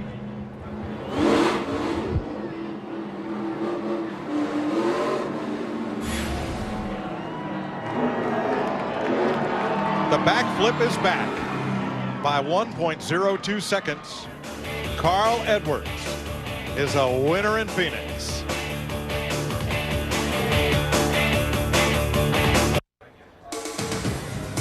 Time for the Sprint post-race show. We're live just outside Phoenix, Arizona, where Carl Edwards has won the Subway Fresh Fit 500. 20th career Sprint Cup win for Carl Edwards, ending for the second time here in Phoenix. A 70-race winless streak, and Matt Yoakum is there for the celebration. Nearly 2 years after the last backflip, I can't believe what you had to go through. Fuel mileage, a green-white checkered finish, and then gas man Sean Ward packing that full. Can you describe those final segment of the race? I don't even know. I don't know where to start. I have a lot of people to thank. This is first and foremost Jack Roush and all of these guys, everyone at Roush Fenway. From Bob Osborne to Chip, Jimmy Finnick is the man. The pit crew is unreal. They won this race for us. I have a lot of sponsors that waited a long time for us to get back to victory lane. I got to thank Subway, Fastenal, Ford, Kellogg's, Aflac, Geek Squad, UPS, Sprint. I just got a new phone. I actually broke it today. I thought that would be bad luck, but I hopefully we'll get a new one.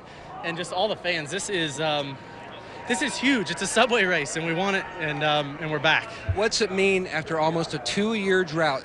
Next week in Vegas would have been the 2-year anniversary. Oh, I know. I talked to a couple people about that this week, and I told Randy after we did media a little while ago for Subway, I said, I'm about to start getting mad. You know, I try to stay positive, but we really, really like winning, and I can't say enough about everybody believing in me. I'm telling you, we're back. This is going to be good. Whatever it is you're doing out there, don't lose hope. You just keep digging, and things can work out. I'm proof. This is just awesome. One of the coolest wins of my life. The first Ford Gen 6 in victory lane. Krista? Denny Hamlin's day started having to go to the back. It ended up front, and this was the last lap. Your move. Talk about what you're doing here, going for everything on that last lap. Going for anything. I didn't have much all day. I honestly, pit crew and Darian really carried us today, getting some track position, and gosh, it just so hard to pass. And you're going to hear it a lot this week that got a lot of work to do to get these cars to pass each other and things like that. Really, it's aero-tight is a huge, huge deal, and it's just this tire is so hard and the surface is new. So it'll be interesting once we get to some racetracks that got a little bit more tire wear. But really, you could run a whole race on left side tires, and it's not supposed to be that way. So, and it was a good day. I was happy for that run. We definitely we overachieved today, and that's what you got to do when your car's not all that good. The overachiever, Denny Hamlin, top 5 today. Chris? Terrific move by Hamlin. Only 12 lead changes today, but in the end, those last 2 restarts spelled victory for Carl Edwards in a Ford. We'll have more in a moment. Crowd liked what they saw at the end, along with Michael Waltrip, Chris Meyer trackside on the Sprint post-race show. The Subway Fresh Fit 500 in the unofficial results. Well, we know it's official that Carl Edwards held off Jimmie Johnson and Denny Hamlin. Brad Keselowski had a lot to do, too, with Carl, those two fellow Ford drivers, and Dale Earnhardt Jr. finishing 5th. Yeah, strong run for Jeff Burton, top 10 for that team. And look at A.J. Allmendinger, 11th place finish in his debut in 2013 with that Finch team. Greg Biffle 17th, Casey Kane winding up 19th. Kyle Busch just had trouble trying to get on that lead lap. And Mark 23rd. Our pole sitter Mark Martin with a late pit stop there, was short on fuel, relegated him to a 21st place finish. And David Strimmy fights home to a 30th place finish as well. Danica Patrick started 40th, moved up to 21st, but while running 26th, had a tire problem, hit the wall, said she was okay, but a tough hit. Rounding out the results, we mentioned Brad Keselowski finishing 4th, and Krista Voda is standing by with Brad. Yes, Chris, we knew fuel was a concern for a lot of these drivers. How close was the number 2 team? Did I hear you say ran out crossing the start-finish line? We did. We ran out across the start-finish line. I guess we hit it just right, but just a solid day. We had a really fast car today with the Miller Lite Ford, but just came up a bit short. Really happy for Carl if we couldn't win. It's good to see another Ford win.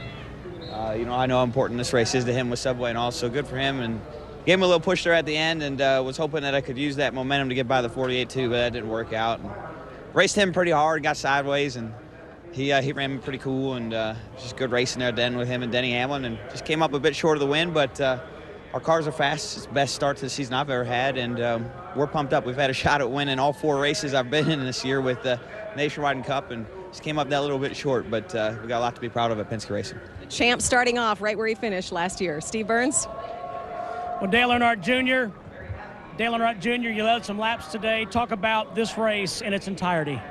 Well, I think we, used strategy to get up front on pit road to give ourselves track position. We were able to show we had a pretty good car. On that, on the pit stop, the 99 got the lead. I was on the inside of him on pit road, and I think I could have beat him off, but the 13 was trying to get in his stall, and I had to lift for that. And I think I knew right then that was my opportunity to win the race was right there. It's real hard to, difficult to pass with a big spoiler, but our car was good enough to actually run up on some guys and make some passes. I want to thank Steve. They made a lot of good changes, hit some good stops on pit road. Thank National Guard, Diet Mountain Dew, all our partners. But we haven't been good here. That's a good run for us. I'm a little disappointed because I think we could have won, and hate to give away them points, but and love to get to victory lane. So this is a good sign for us though that we've improved this much at Phoenix. Hopefully it's a sign for the rest of the season that we're going to be all right. Thank you, Dale. Yeah. Thank you, Steve. Dale Earnhardt Jr. and Brad Keselowski are both tied for 2nd behind Jimmy Johnson after 2 of the 26 points races to the chase. But Carl Edwards, 15-1 odds in Las Vegas, where we're going next week. He is leaping in victory lane with a win, and we'll have more in just a moment.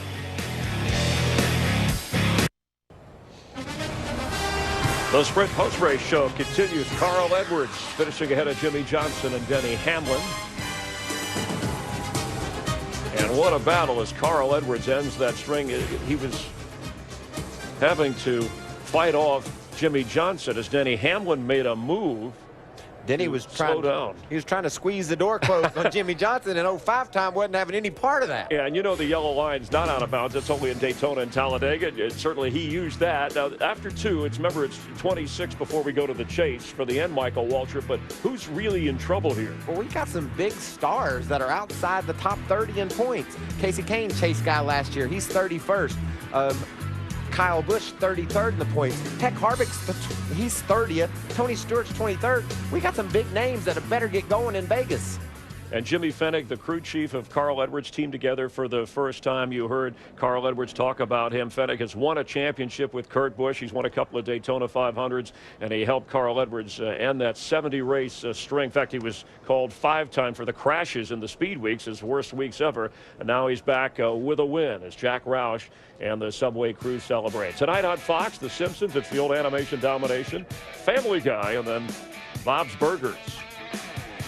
And Carl Edwards, in fact, his last win prior to this one was in Las Vegas. Will be there for the Cobalt Tools 400. Note the start time, 2:30 Eastern, 11:30 Pacific. Tony Stewart had to hold off Jimmy Johnson to win in this race last year. And Victory Lane over on Speed has more coverage from this race. Well, Mark Martin led 75 laps from the pole, but Carl Edwards led the most laps and captures the win after 2 races, and we head to Las Vegas next Sunday.